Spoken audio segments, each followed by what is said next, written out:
একটা জাতীয়তাবাদ ডিফাইন করা হয়েছে একটা ডমিনেন্ট জাতি গোষ্ঠীর পরিচয় দিয়ে, এটা হচ্ছে বাঙালি।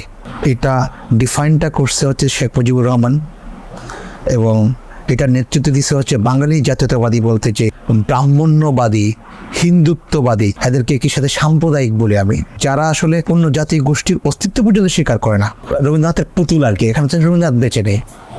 ছড়ি ঘুরাচ্ছে কে আমাদের এখানে? রাষ্ট্রের উপর ছড়ি ঘুরাচ্ছে কে? এটা হচ্ছে একটা ভারত নামে একটা দেশ সীমান্তে গুলি করছে। আমাদের শিক্ষা ব্যবস্থা পুরো ধ্বংস করে দেওয়া হয়েছে। শিক্ষা ব্যবস্থায় হাসিনা এবং তার বাপের রূপকথা ছাড়া, মানে বোগাস কাহিনী ছাড়া আর কোনো কাহিনী নেই। এই অভ্যুত্থানের এই মর্ম বুঝতে পারে না। এবং আলো মোহাম্মদটা হচ্ছে একজন মৌলবাদী। কেন মৌলবাদী? মৌলবাদী হচ্ছে যে তারা আসলে ধরে নিচ্ছে এরা মনে হয় শিল্পিত আইকন ভাঙতেছে, শিল্প ভাঙছে, এ ধরনের কিছু ব্যাপার। তো ঘটনা হচ্ছে এরা জানেও না হয়তো যে নকশাল আন্দোলনে রবীন্দ্রনাথের মুক্তি ভাঙা হয়েছে। এই ধরনের কোনো একটা অভ্যুত্থানের পর, কোনো একটা বিপ্লবের পর সবার আগের কাজ হচ্ছে আসলে এর আগের রেজিমের যেসব আইকন থাকে, বড় বড় আইকন, এগুলো সবগুলো একদম ভেঙে চুরিয়ে দেওয়া। এখানে এরাও তাই করছে এবং খুব ভালো কাজই করছে। বাংলাদেশের মুসলমান মানে যেমন জামাত না, বা বাংলাদেশের হিন্দু মানে হিন্দু বৌদ্ধ ঐক্য পরিষদ না, কিন্তু আমাদের কাছে পলিটিক্যালি তাদের এই চেহারাতেই হাজির করা হয়। জামাত নেতাদেরকে বিচারিক্ষণ করা হয়েছে যুদ্ধাপরাধের অভিযোগের নামে। আপনি যে আন্দোলন করছেন, এই আন্দোলনটা সবার হয়ে উঠতে হবে। যে কোনো আন্দোলনের প্রভাবটা শুরু হয় তখন যখন আপনি ক্ষমতার বিপরীতে পাল্টা একটা ক্ষমতা হয়ে উঠতে পারবেন। তো পাল্টা ক্ষমতা এবং পাল্টা ধাওয়া যদি দিতে না পারেন তাহলে এটা সম্ভব না। তো এরা প্রথম নিজেদের সম্ভাবনা দেখাইছে। তোমার বিরোধী আন্দোলন যখন ওদেরকে ছাত্রলীগ পিটানোর চেষ্টা করলো, ওরা পাল্টা ছাত্রলীগকে পেটাইছে। আমাদের রাষ্ট্রীয়ভাবে সিদ্ধান্ত নিতে হবে, আমরা কি হাসিনার বিচার করবো নাকি আওয়ামী লীগেরও বিচার করবো। আমাদের একটা ইন্টারিম সরকার দরকার নেই। ইন্টারিম সরকার হচ্ছে নির্বাচন করার জন্য, কিন্তু এতগুলো ছেলে জীবন দিল নির্বাচন করার জন্য না।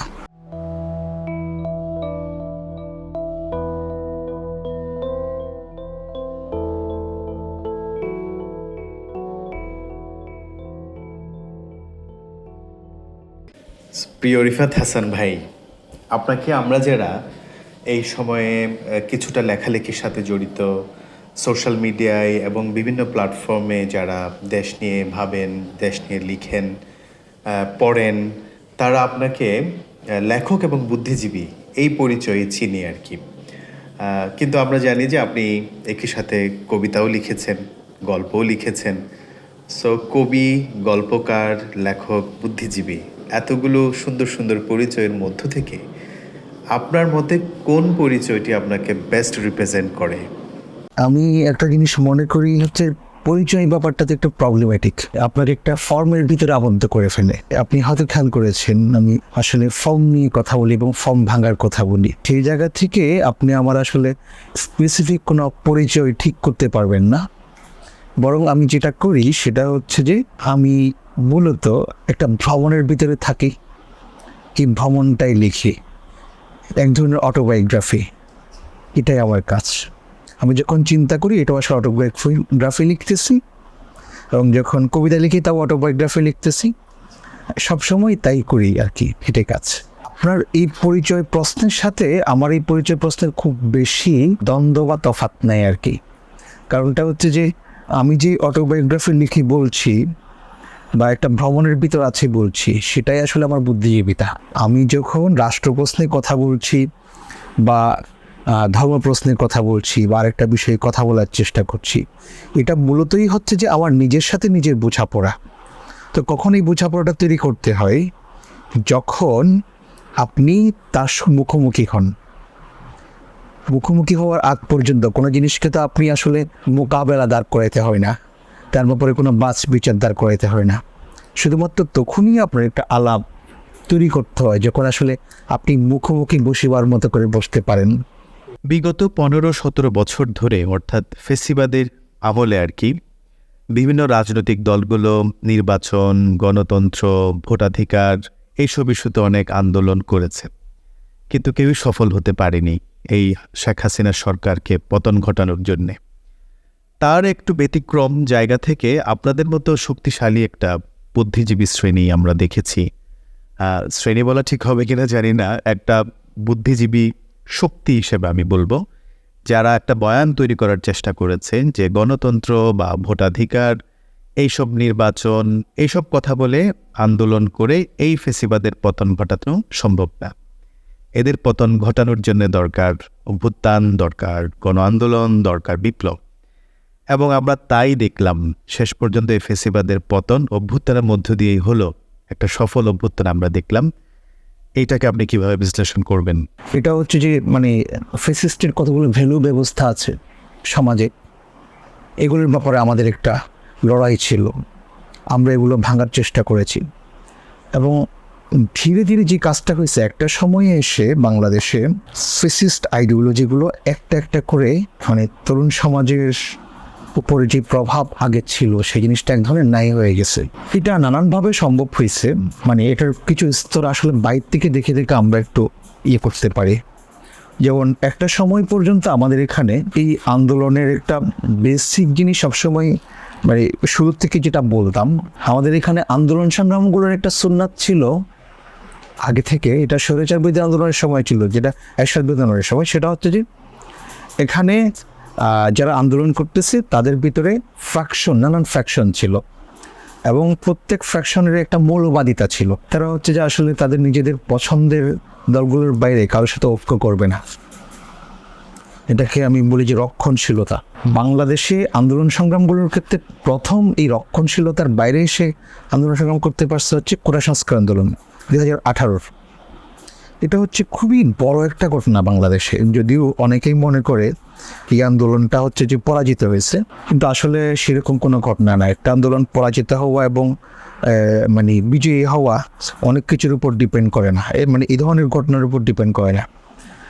ভ্যালুটা কিন্তু সে সময় যে ভ্যালু ব্যবস্থাটা ওরা শুরু করছিল, সেই ভ্যালু ব্যবস্থাটা আর কখনো কেউ লঙ্ঘন করতে পারে নাই। এরপর থেকে যতগুলো বাংলাদেশ আন্দোলন সংগ্রাম হয়েছে, ওখানে আপনার কেউ এই রক্ষণশীলতার কথা যারাই বলছেন তারাই আসলে মোটামুটি গণবিরোধী হিসেবে চিহ্নিত হয়েছে।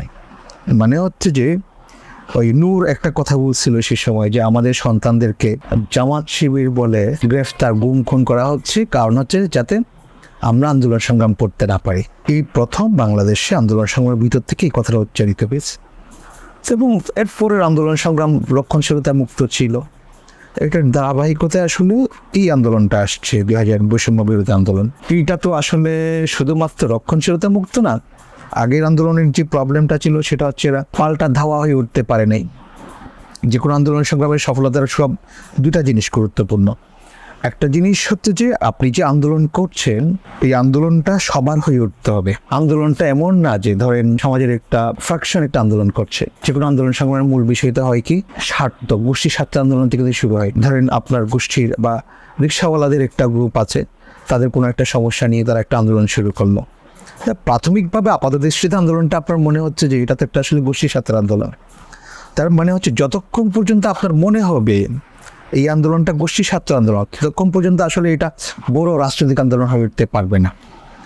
যতক্ষণ পর্যন্ত সেটা আমার আপনার প্রতিনিধিত্ব করতে সক্ষম হবে, যখন এসে সক্ষম হবে তখন এটা বড় আন্দোলন হয়ে উঠতে পারবে। তখন এটা গোষ্ঠী স্বার্থের বাইরে এসে আন্দোলনটা শুরু করলো। বৈষম্য বিরোধী আন্দোলনের ক্ষেত্রেও এটা সত্য। দুইটা জিনিস, প্রথমত এটা ছিল যে কোটা সংস্কার আন্দোলন, কোটার ভিতরে যেটা বৈষম্য ছিল, এই বৈষম্য সংস্কার আন্দোলন ছিল, তাদের কিছু দাবি দেওয়ার ছিল। এই দাবি দেওয়ার থেকে একটা সময়ে এসে আসলে এটা অনেক বড় প্রশ্ন, বড় রাজনৈতিক প্রশ্ন ডিল করার সিদ্ধান্ত নিয়েছেন। এটা না করা পর্যন্ত তারা কিন্তু আসলে একটা গোষ্ঠী স্বার্থের আন্দোলন ছিল। দ্বিতীয় যেটা ছিল সেটা হচ্ছে যে আগের কোটা সংস্কার আন্দোলনে যেটা প্রবলেম ছিল, ওরা ক্ষমতার হাতে সবসময় মার খাইছে। সে সময় সবচেয়ে করুণ দৃশ্য ছিল দের নেতা প্রচণ্ড মার খাচ্ছে এবং এই মারের ভিডিওগুলোর সাথে ধরেন প্রচুর এখানকার মিউজিক মিশিয়ে বিভিন্ন জন এটার করুণ ব্যাপারটা বোঝানোর চেষ্টা করত। কিন্তু এটা আসলে আপনার ভিতরে একটা ধরেন করুণা উদ্রেক ছাড়া বা দয়া বা আপনি রহম উদ্বেগ ছাড়া, আমি সুন্দর করে বললে, আর কোনো তেমন প্রভাব আন্দোলনে ফেলতে পারে নাই। যে কোনো আন্দোলনের প্রভাবটা শুরু হয় তখন যখন আপনি ক্ষমতার বিপরীতে পাল্টা একটা ক্ষমতা হয়ে উঠতে পারবেন। তো পাল্টা ক্ষমতা এবং পাল্টা ধাওয়া যদি দিতে না পারেন তাহলে এটা সম্ভব না। তো এরা প্রথম নিজেদের সম্ভাবনা দেখাইছে এই বৈষম্য বিরোধী আন্দোলন, যখন ওদেরকে ছাত্রলীগ পিটানোর চেষ্টা করলো, ওরা পাল্টা ছাত্রলীগকে পেটাইছে।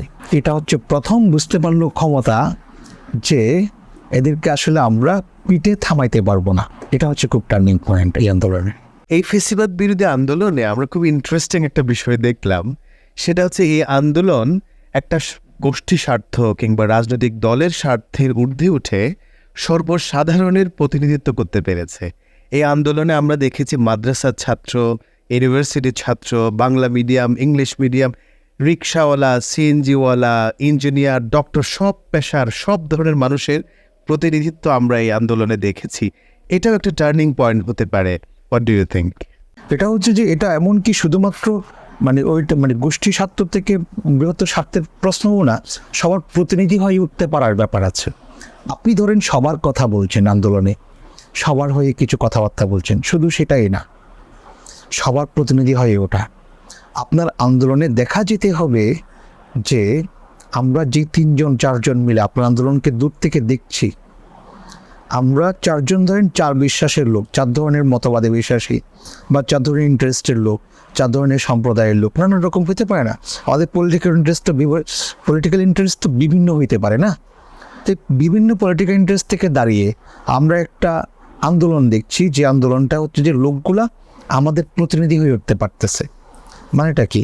মিছিলের ভিতরে 4 জন লোক আছে, আমরা দেখতেছি একজন লোক হচ্ছে এটা তো আমার লোক, আরেকজন লোক সে হচ্ছে এটা তো আমার লোক। আপনি এই প্রতিনিধি হয়ে উঠতে না পারলে, আপনি যেটা বললেন যেমন যে এখানে মাদ্রাসার ছাত্ররা ওখানে গিয়ে আন্দোলন করছে, তার মানে হচ্ছে মাদ্রাসার ছাত্ররা দেখতেছে, যখন মিছিলটা দেখবে সে দেখতেছে এটা তো আসলে আমার আন্দোলন। স্কুল ছাত্ররা যখন দেখতেছে সে দেখতেছে এটা তো আমার আন্দোলন। প্রত্যেক সেক্টরের লোক দেখতে পারতে হবে যে এটা আসলে আমার লোকরাই করছে। এই দেখা ব্যাপারটা যখন কমপ্লিট করতে পারবেন না আন্দোলনের ভিতরে, আপনাকে সফলতার জন্য আর কিছু দেখতে হবে না। এতদিন পর্যন্ত বাংলাদেশে ফ্যাসিস্ট বিরোধী আন্দোলন করেছে আমাদের ট্রেডিশনাল রাজনৈতিক দলগুলা, এটা সফল হয় নাই কেন? একটাই কারণ, সেটা হচ্ছে ওদের আন্দোলন লক্ষ লক্ষ মানুষের সমাবেশ হয়েছে, কিন্তু এই আন্দোলনে সবার চেহারা দেখা যায়নি, ওরা সবার প্রতিনিধি হয়ে উঠতে পারে নাই। সবার প্রতিনিধি হয়ে উঠতে না পারলে রাস্তায় দাঁড়িয়ে যে আমরা তাদের আন্দোলন দেখছি, দেখার সময় আমার তাদের ব্যাপারে কমেন্ট হচ্ছে বিএনপির মিছিল যাচ্ছে, জামাতের মিছিল যাচ্ছে, বা আরেকটা দলের মিছিল যাচ্ছে, হামলা হয়েছে, হ্যাঁ বিএনপির মিছিলে হামলা হয়েছে, বিএনপির অমুক কর্মী নিহত হয়েছে বা অমুক কর্মী আহত হয়েছে। আমাদের কেউ নিহত হয় নাই। তাদের আন্দোলন আমাকে এই সেন্স তৈরি করে দিতে পারে নাই, আমার ভিতরে এই আবেগ তৈরি করে দিতে পারে নাই যে এটা আসলে আমাকে আমার লোককেই মারতেছে। যেটার কারণে তখন আমি করলাম কি, আমি যখনই বুঝতে পারলাম আমার উপরে হামলা হচ্ছে, আমার উপরে হামলা হওয়া মানে কি আমার সন্তানদের উপরে হামলা হচ্ছে, তখন আসলে আমার জীবনের কোনো পরোয়া নেই, আমি তখন নিজেই তাকে বাঁচানোর জন্য দৌড় দিলাম। যেটা হচ্ছে যে এর সময় হয়েছে, বৈষম্যবিরোধী আন্দোলনের সময় হয়েছে, তখন আসলে আমার আর আপনার ভিতরে কোনো ভেদ ছিল না, এটা হচ্ছে অবৈধ মুহূর্ত। এটাই এই আন্দোলনের শেষ দিকে একটা খুব চমৎকার ঘটনা ঘটছে। এটা হচ্ছে যে এই ঘটনা আমি আরেকবার দেখছিলাম শেষ দিকে, হচ্ছে যেদিন আসলে হাসিনা পালাই গেল, সেদিনকার কথা বলছি। সেদিনের আগের দিন তোই ওরা ঢাকা অভিমুখে লং মার্চের ঘোষণা দিল না, তখন সারা দেশের মানুষ আমরা চেষ্টা করছিলাম, আমরা কথাগুলো বলছিলাম, আমরা তো অনেকভাবে আমাদের কথাবার্তাগুলো জনপরিষদ থেকে দূরে সরিয়ে রাখা হয়। আমরা কি কথা বলছি, তারপরে আমরা বলার চেষ্টা করছিলাম যে ঢাকায় যারা আসছে তাদের প্রোটেক্ট করার দায়িত্ব হচ্ছে যে ঢাকাবাসীর, এবং ঢাকাবাসী উচিত ঢাকার মেহমানদেরকে নিজেদের সন্তানের মতো, নিজেদের ভাইয়ের মতো, নিজেদের কন্যার মতো যাতে সংরক্ষণ করে। 2013 সালে যখন হেফাজতের লং মার্চ হয়েছিল, 6 এপ্রিল বোধহয় একটা লং মার্চ হয়েছিল, আমি দেখতেছিলাম কি ওই সময়ে ঘটনাচক্রে আমি চিটং থেকে ঢাকা যাওয়ার সুযোগ হয়েছিল। সে সময় ঢাকায় একটা মানবাধিকার সংগঠনের একটা গোল টেবিল বৈঠকে আমাকে ঘটনাচক্রে ইনভাইট করছিল, আমি গেছিলাম। 6 এপ্রিলই প্রোগ্রামটা ছিল। 2টা ঘটনা লক্ষ্য করলাম। একটা হচ্ছে যে আমি ট্রেনে করে যাচ্ছি, ট্রেনে হচ্ছে সবগুলো আসলে পুরা হচ্ছে যে লং মার্চের মানুষ। এটা নিয়ে আমার একটা লেখা আছে, হেফাজতের লং মার্চ আমার একটা সেকুলার ভ্রমণ কাহিনী, এই ঘটনা নিয়ে লিখছিলাম। তো ঢাকায় নেমে যেটা অভূতপূর্ব দৃশ্য দেখলাম, সেটা হচ্ছে ঢাকায় নামার সাথে সাথে পথে পথে প্রত্যেকটা মোড়ে মোড়ে লোকজন খাবার দাবার, কলা, শরবত সব নিয়ে দাঁড়ায় আছে। কিছুক্ষণ পর জিজ্ঞেস হচ্ছে, ভাই একটু পানি খাবেন? এই দৃশ্যটা হচ্ছে যে আপনার অসাধারণ। এই অসাধারণ দৃশ্যটা ঘটানো গেছে কেন সে সময়ে, সেটা হচ্ছে সেই সময়ে আসলে এই ধরনের একটা আহ্বান জানানো হয়েছিল। এটা করছিল ফাহাদ ভাই। ফাহাদ ভাইদের একটা সংগঠন ছিল, ওরা ফাহাদ ভাইরা সেই সময়ে হচ্ছে যে খুব গুরুত্বপূর্ণ ন্যাশনাল ভয়েস ছিল, যেটা পরে উনি চুপ হয়ে গেছিলেন, অনেক কারণে চুপ হয়ে গেছিলেন, কিন্তু সেই সময়ে খুব গুরুত্বপূর্ণ ন্যাশনাল ভয়েস হিসেবে কাজ করেছিলেন। এবং সেই সময়ে যে জনগণকে আহ্বান জানাইছিলেন যে আপনারা আপনাদের মেহমানদেরকে হেফাজত করবেন, এই হেফাজতের মানে আহ্বানের কারণে প্রত্যেকটা মোড়ে মোড়ে ঢাকায় সবাই নেমে গেছিল, যার কারণে সেদিন আসলে সবাই মনে করতেছিল হেফাজতের বা মাদ্রাসার ছাত্রদের প্রোগ্রাম। তো সেদিন ওই সবার নেমে যাওয়ার কারণে জিনিসটা আর মাদ্রাসার ছাত্রদের ছিল না, সবার হয়ে গেছিল। এইবারও তো আমরা তাই দেখলাম। এইবারও তাই হয়েছে। এবারও হচ্ছে যে সেই অবিকল ওই ঘটনাটা লক্ষ্য করতেছিলাম যে সারা ঢাকার থেকে সেসব, তখন তো আসলে অলরেডি এক ধরনের করে বিজয় হয়ে গেছিল। আরও বলি আপনার হেফাজতের ওই দিনেও মানে 6 তারিখও আসলে ওখানে আমার লোকজন মানে ঢাকার রাজপথের দৃশ্যটা এরকম ছিল, মনে হচ্ছিল যে আজকে একটা বিজয় হয়েছে, মানে 16ই ডিসেম্বর মোটামুটি আজকে আসলে আর কোনোরকম শত্রুপক্ষ নেই, আমরা আসলে আনন্দ উল্লাস করবো, কিছু করবো সেরকম। যদিও এর কিছুদিন পরেই, এটা 6ই এপ্রিলের ঘটনা, তো 5ই মে তাদের উপর গণহত্যা চালানো হয়েছিল। কিন্তু 6ই এপ্রিলের ঘটনাটা ছিল সম্পূর্ণ অন্যরকম। কিন্তু একটা ধরেন আপনার একটা বিজয়ীকে তো ধরে রাখতে পারার ব্যাপার আছে, হেফাজত সেই সময় এটা পারে না আর কি। সো 2013 থেকে 2024 মাঝখানে এতটা বছর গেলেও অবশেষে আমরা একটা সফল অভ্যুত্থান বিজয় দেখলাম। কিন্তু এই বিজয়ের মধ্য দিয়ে আপনি কি দেখছেন, কি পরিবর্তনটা আমরা পেলাম, মানুষের জীবনে কি পরিবর্তন, কি সুফলটা আসলো? এখনও আসলে যেটা হয় মানে পরিবর্তনটাকে আপনি এখনো পর্যন্ত নিক্তি দিয়ে মাপার সময় আসে নাই। এখন হচ্ছে যে আপনার এক্সপেকটেশনটা বর্ণনা করার সময়। আপনি আপনার এক্সপেকটেশনটা এখন নানান ফর্মে বলবেন, কথা বলবেন। এতদিন কথা বলতে পারেন না, এখন কথা বলবেন। গান গাইতে পারেন না, গান গাইবেন। কবিতা লিখতে পারেন না, কবিতা লিখবেন। তা আপনার এক্সপেকটেশনগুলো যখন বলা শুরু করবেন, তখন বুঝতে পারবেন যে আসলে সামনের দেশটারে আপনি কিভাবে সাজাইতে পারতেছেন বা চান। এখনও সেই জিনিসটা আপনার কাছে পরিষ্কার না। 2013 থেকে 2024 অনেক দীর্ঘ সময়। তো এই দীর্ঘ সময়ের ভিতরে দুটো ইন্টারেস্টিং ঘটনা আপনি একটু খেয়াল করে সেটা বুঝবেন। এই পরিবর্তনটা ধরলাম হেফাজতের মতো একটা ইসলামী সংগঠনের হাতে পরিবর্তনটা হইল।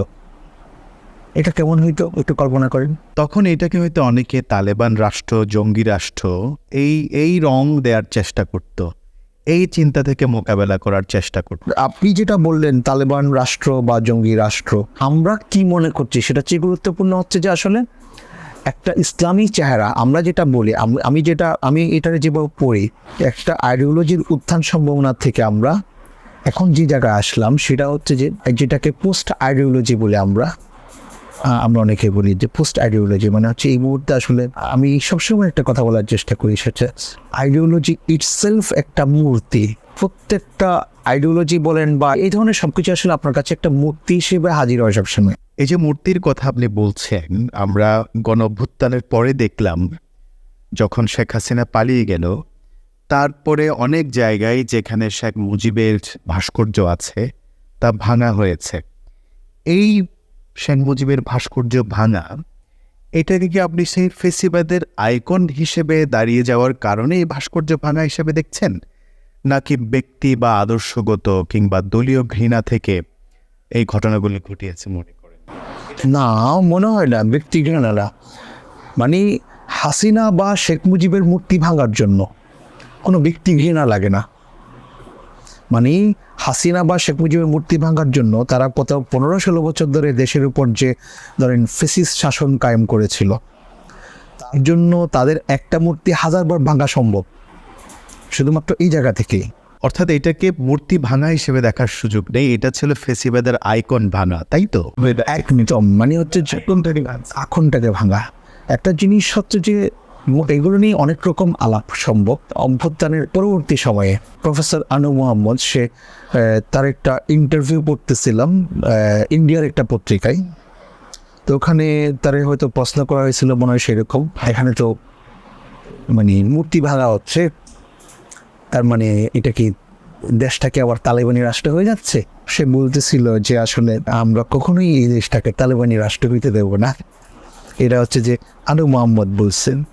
তো আমাদের এক বন্ধুই সাক্ষাৎকার নিয়েছেন এই প্রসঙ্গে, আমি একটা কমেন্ট করছিলাম, সেটা হচ্ছে আনু মোহাম্মদ তো আসলে মানে এই পচা বামদের মতো করে রিয়েক্ট করছে, মানে মূর্তি ভাঙা কোয়েশ্চেন নেন, মানে সে তো আসলে এই মূর্তি যে জিনিসটা আছে, ভাস্কর্য বা মূর্তি, মুজিবের ভাস্কর্য বা হাসিনার ভাস্কর্য, এগুলো মূর্তি, এগুলো তো আসলে আমাদের উপর চাপিয়ে দেওয়া হয়েছে।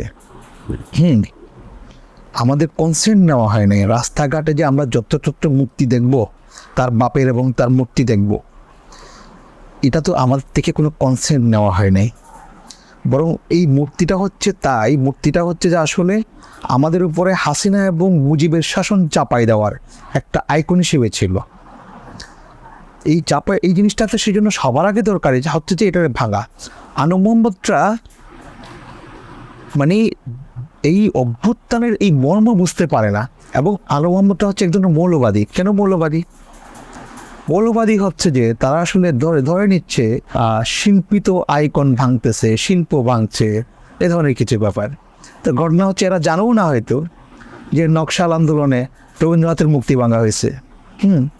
মানে এই ধরনের কোনো একটা অভ্যুত্থানের পর, কোনো একটা বিপ্লবের পর সবার আগের কাজ হচ্ছে আসলে এর আগের রেজিমের যেসব আইকন থাকে, বড় বড় আইকন, এগুলো সবগুলো একদম ভেঙে চুরিয়ে দেওয়া।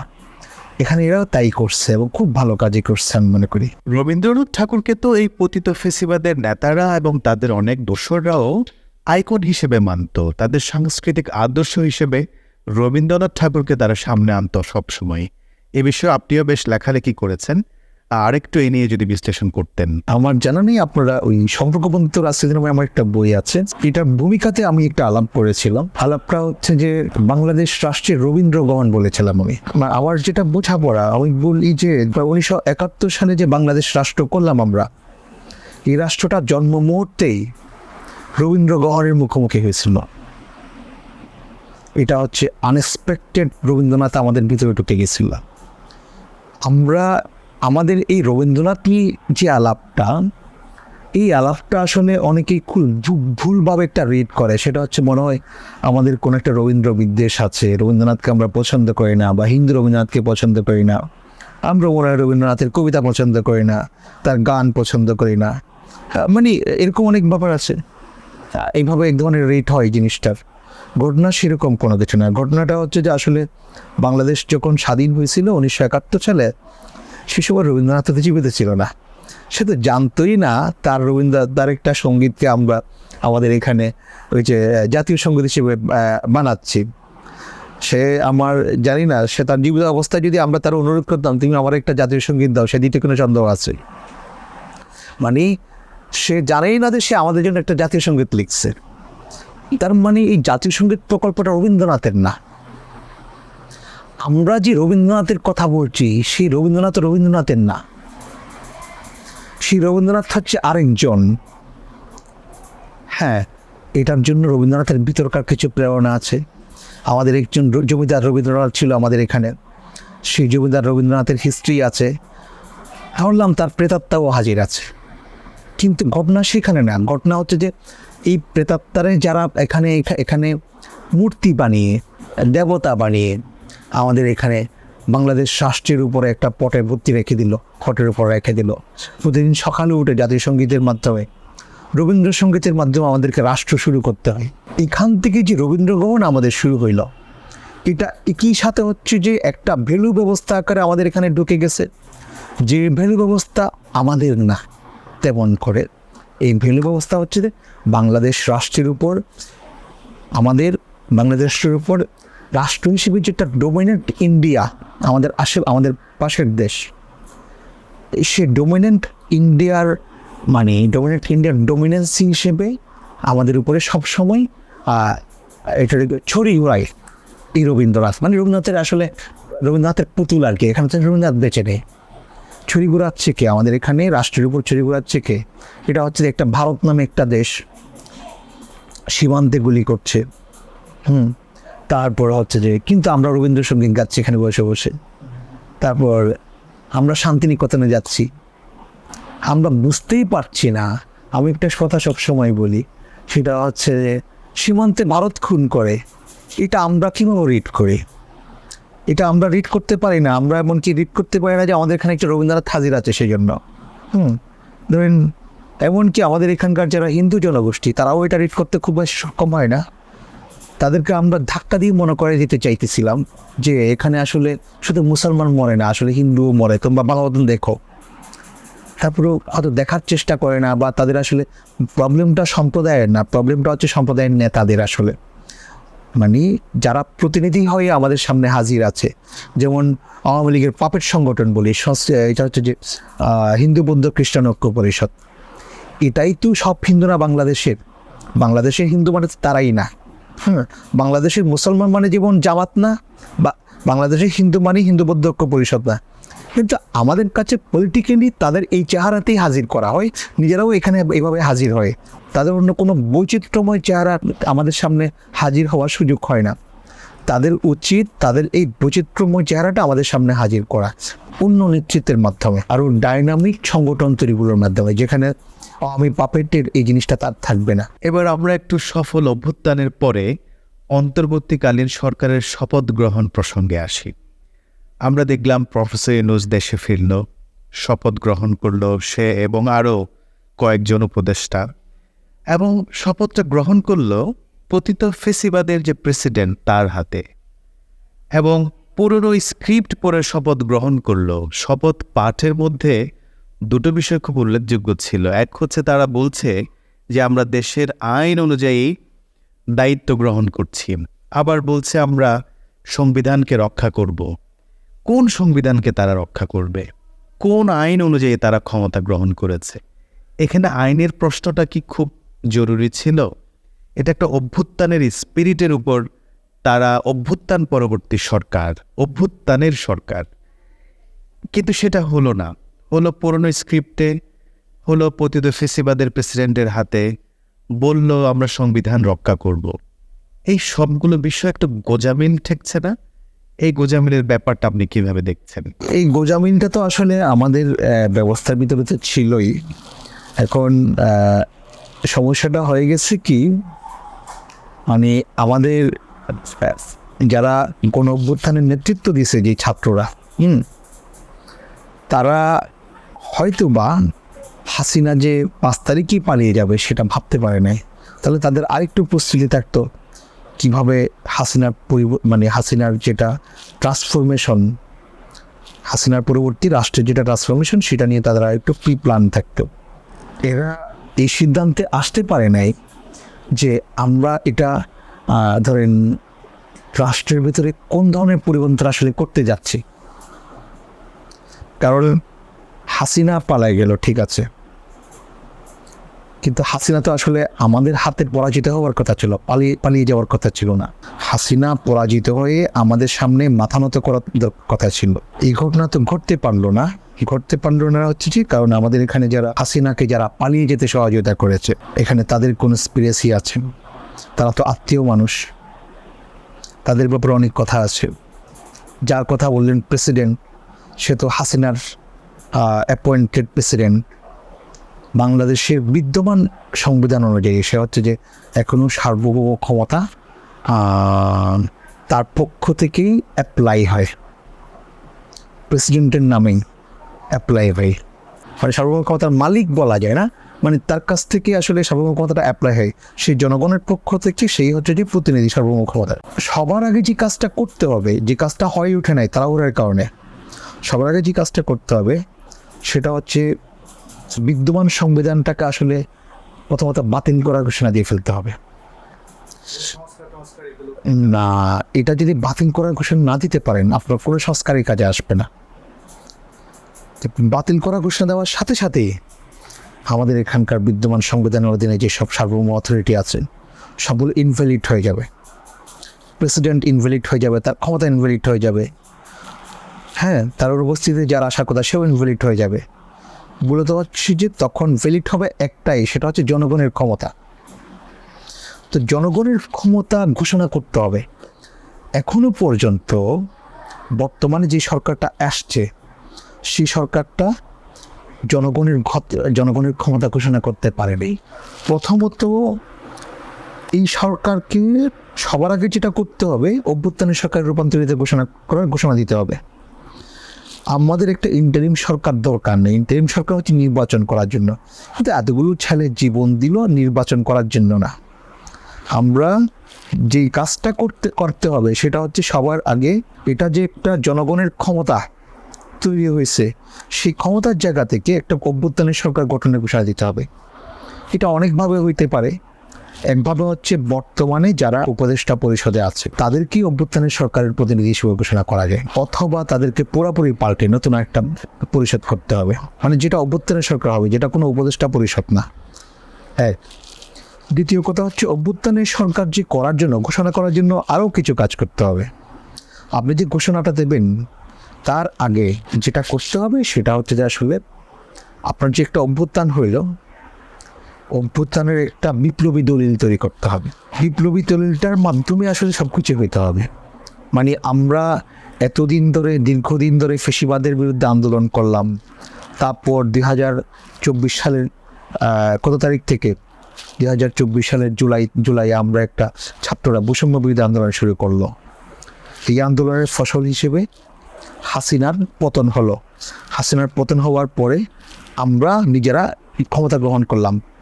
আমরা যারা বাংলাদেশের জনগণের ক্ষমতা হিসেবে ক্ষমতার প্রতিনিধি হিসেবে আমরা ক্ষমতা গ্রহণ করলাম।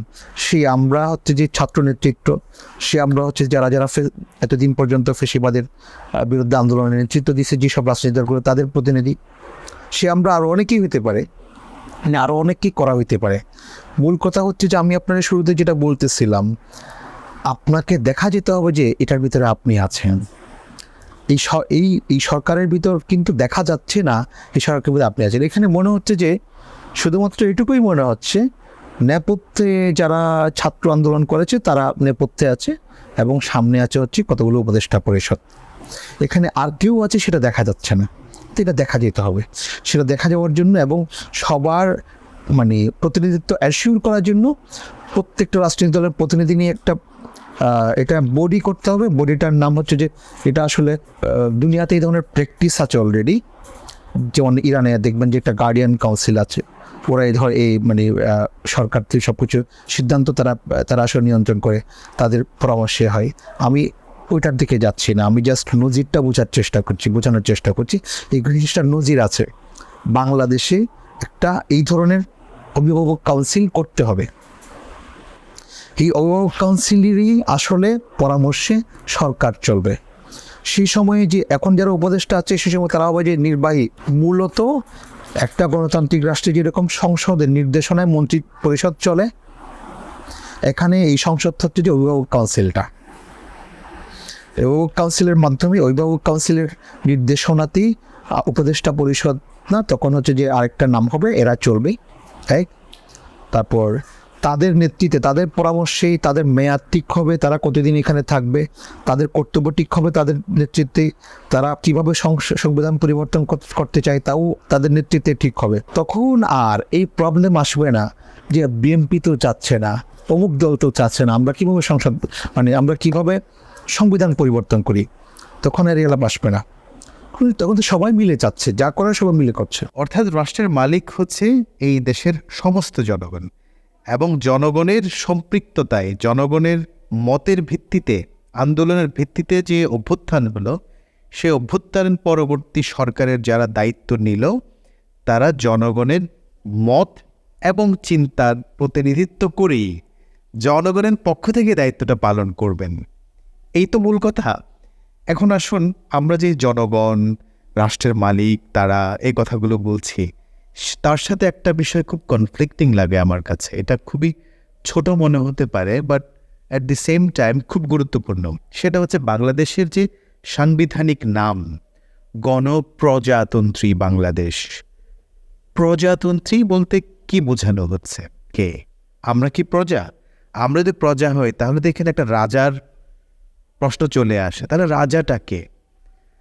রিপাবলিকের বাংলা কিভাবে প্রজা হয়ে গেল? এই রাজা প্রজার যে আলাপটা আমাদের দেশের নামের মধ্যে, সেই প্রজা শব্দটা রেখে দিয়ে আমাদেরকে কি আসলেই কেউ প্রজা বানিয়ে তারা রাজার মতো দেশ শাসন করতে চায় বলেই কি নামটা এরকম হলো, নাকি এটা নিতান্তই একটা ভাষাগত বিষয়? রিপাবলিকের এর চেয়ে কোনো সুন্দর অর্থবহ বাংলা শব্দ হয়তো কেউ পায়নি যখন নামকরণ হচ্ছিল। আপনি কিভাবে দেখছেন বিষয়টা? আমাদের এটা একটু ল্যাঙ্গুয়েজের তো একটা প্রবলেম আছে। আমাদের এখানে তো একটা মোনার্কি ছিল, তা আমরা নাগরিক মানে তখন মোনার্কির অধীনে যে প্রজা তাদেরকে নাগরিক মনে করতাম। তো সেই জন্য আমাদের বাংলা ভাষায় যেটা হয়, রিপাবলিকে অনুবাদ করা হয়েছে প্রজাতন্ত্রী। এটা আমাদের নিজেদের, আমার মনে হয় না এটা শুধুমাত্র বাংলাদেশের সংবিধান থেকে আসছে, তারও আগ থেকে রিপাবলিকে অনুবাদ করা হইতো প্রজাতন্ত্র হিসেবে। আমার যেটুকু ধরেন এটা ভুল হইতে পারে, ভুল হলে পরে হয়তো সংশোধন করে নেব, কিন্তু আমার ধারণা হচ্ছে যে রিপাবলিকের অনুবাদ প্রজাতন্ত্র আরও আগের, বাংলাদেশের সংবিধানেরও আগের। এরা জাস্ট এটা অ্যাডপ্ট করছে, মানে হচ্ছে যে তার মানে কি আমাদের ইংরেজি নামটা হচ্ছে যে রিপাবলিক, তারা একটা রিপাবলিকই ঘোষণা করতে চাইছে, কিন্তু বাংলা অনুবাদটা যে প্রজা করতে চাইলো, এটার কারণটা হচ্ছে যে ধরেন আমাদের একটা কলোনিয়াল হিস্ট্রি আছে, কলোনিয়াল লিগেসি আছে। তো কলোনিয়াল লিগেসির ভিতরে যে আপনি আলাদাভাবে মোনার্কির বাইরে নিজেরে নাগরিক ভাবতে কোনো সক্ষম হন নাই, এই সেটা মনে হয় আমার কাছে। সংবিধান যখন চেঞ্জ হবে তখন তো আসলে এটা সংশোধন না, পুরো সংবিধানটা হচ্ছে যে উলটপালট করে ফেলা হবে, মানে খোল নড়ছে বলতে ফেলা হবে। আপনার এখনকার সংবিধানের কোনো পরিভাষা তখন গুরুত্বপূর্ণ থাকবে না। মনে হয় না গণপ্রজাতন্ত্রী এটা এটা এমনিতে এটা একটা পলিটিক্যাল ধরেন বয়ান হাজির করা হইলেও বাস্তবে যেমন গণপ্রজাতন্ত্রীর একটা আমার কাছে ধরেন বিকল্প তেমন অর্থ আমার কাছে ধরা দেয় না। যেমন ধরেন প্রজাটা বাদ দিলেন, তাহলে গণতন্ত্রী হবে না, মানে সমস্যার কথা না। আমার কথা হচ্ছে যে ভাষাটা চেঞ্জ করা ইজিলি সম্ভব, এটা কোনো আমাদের সংবিধানের কোনো মৌলিক কিছুই না, বুঝতে পারছেন? এটা হচ্ছে যে জাস্ট ভাষার দূরত্ব করা। আমাদের ভিতরে কখনো প্রজা বসে, হ্যাঁ, ভাষাবিদরা না, এটা আসলে শুধু ভাষার প্রবলেম না। আমরা যখন নতুন সংবিধান করব তার থেকে অনেক ক্রিয়েটিভ শব্দ চলে আসবে, ক্রিয়েটিভ আইডিয়া চলে আসবে, তখন এগুলো ভ্যালিড থাকবে না কোনো কিছু। মানে একটা শব্দই না বলতেছে, আমাদের এখানে অনেকগুলা মানে ধরেন আমরা যে সংবিধান বলছি, দেখা যাবে সংবিধানই বলতেছে না, এটাকে খেতে পারে না, অনেক প্রশ্ন হয়ে যাবে। সম্প্রতি আমরা দেখছি জাতীয় সঙ্গীত পরিবর্তনের দাবি উঠছে কোনো কোনো জায়গা থেকে, এবং তার পক্ষে বিপক্ষে অনেক মানুষ কথা বলছে।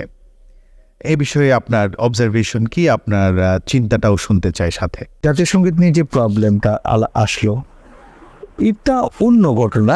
ঘটনাটা হচ্ছে ধরেন মানে জাতীয় সঙ্গীতের প্রস্তাবনাটা যদি আমাদের সংবিধান প্রণয়ন কমিটি থেকে আসতো, তাহলে এই বিতর্কটা তৈরি হইতো না।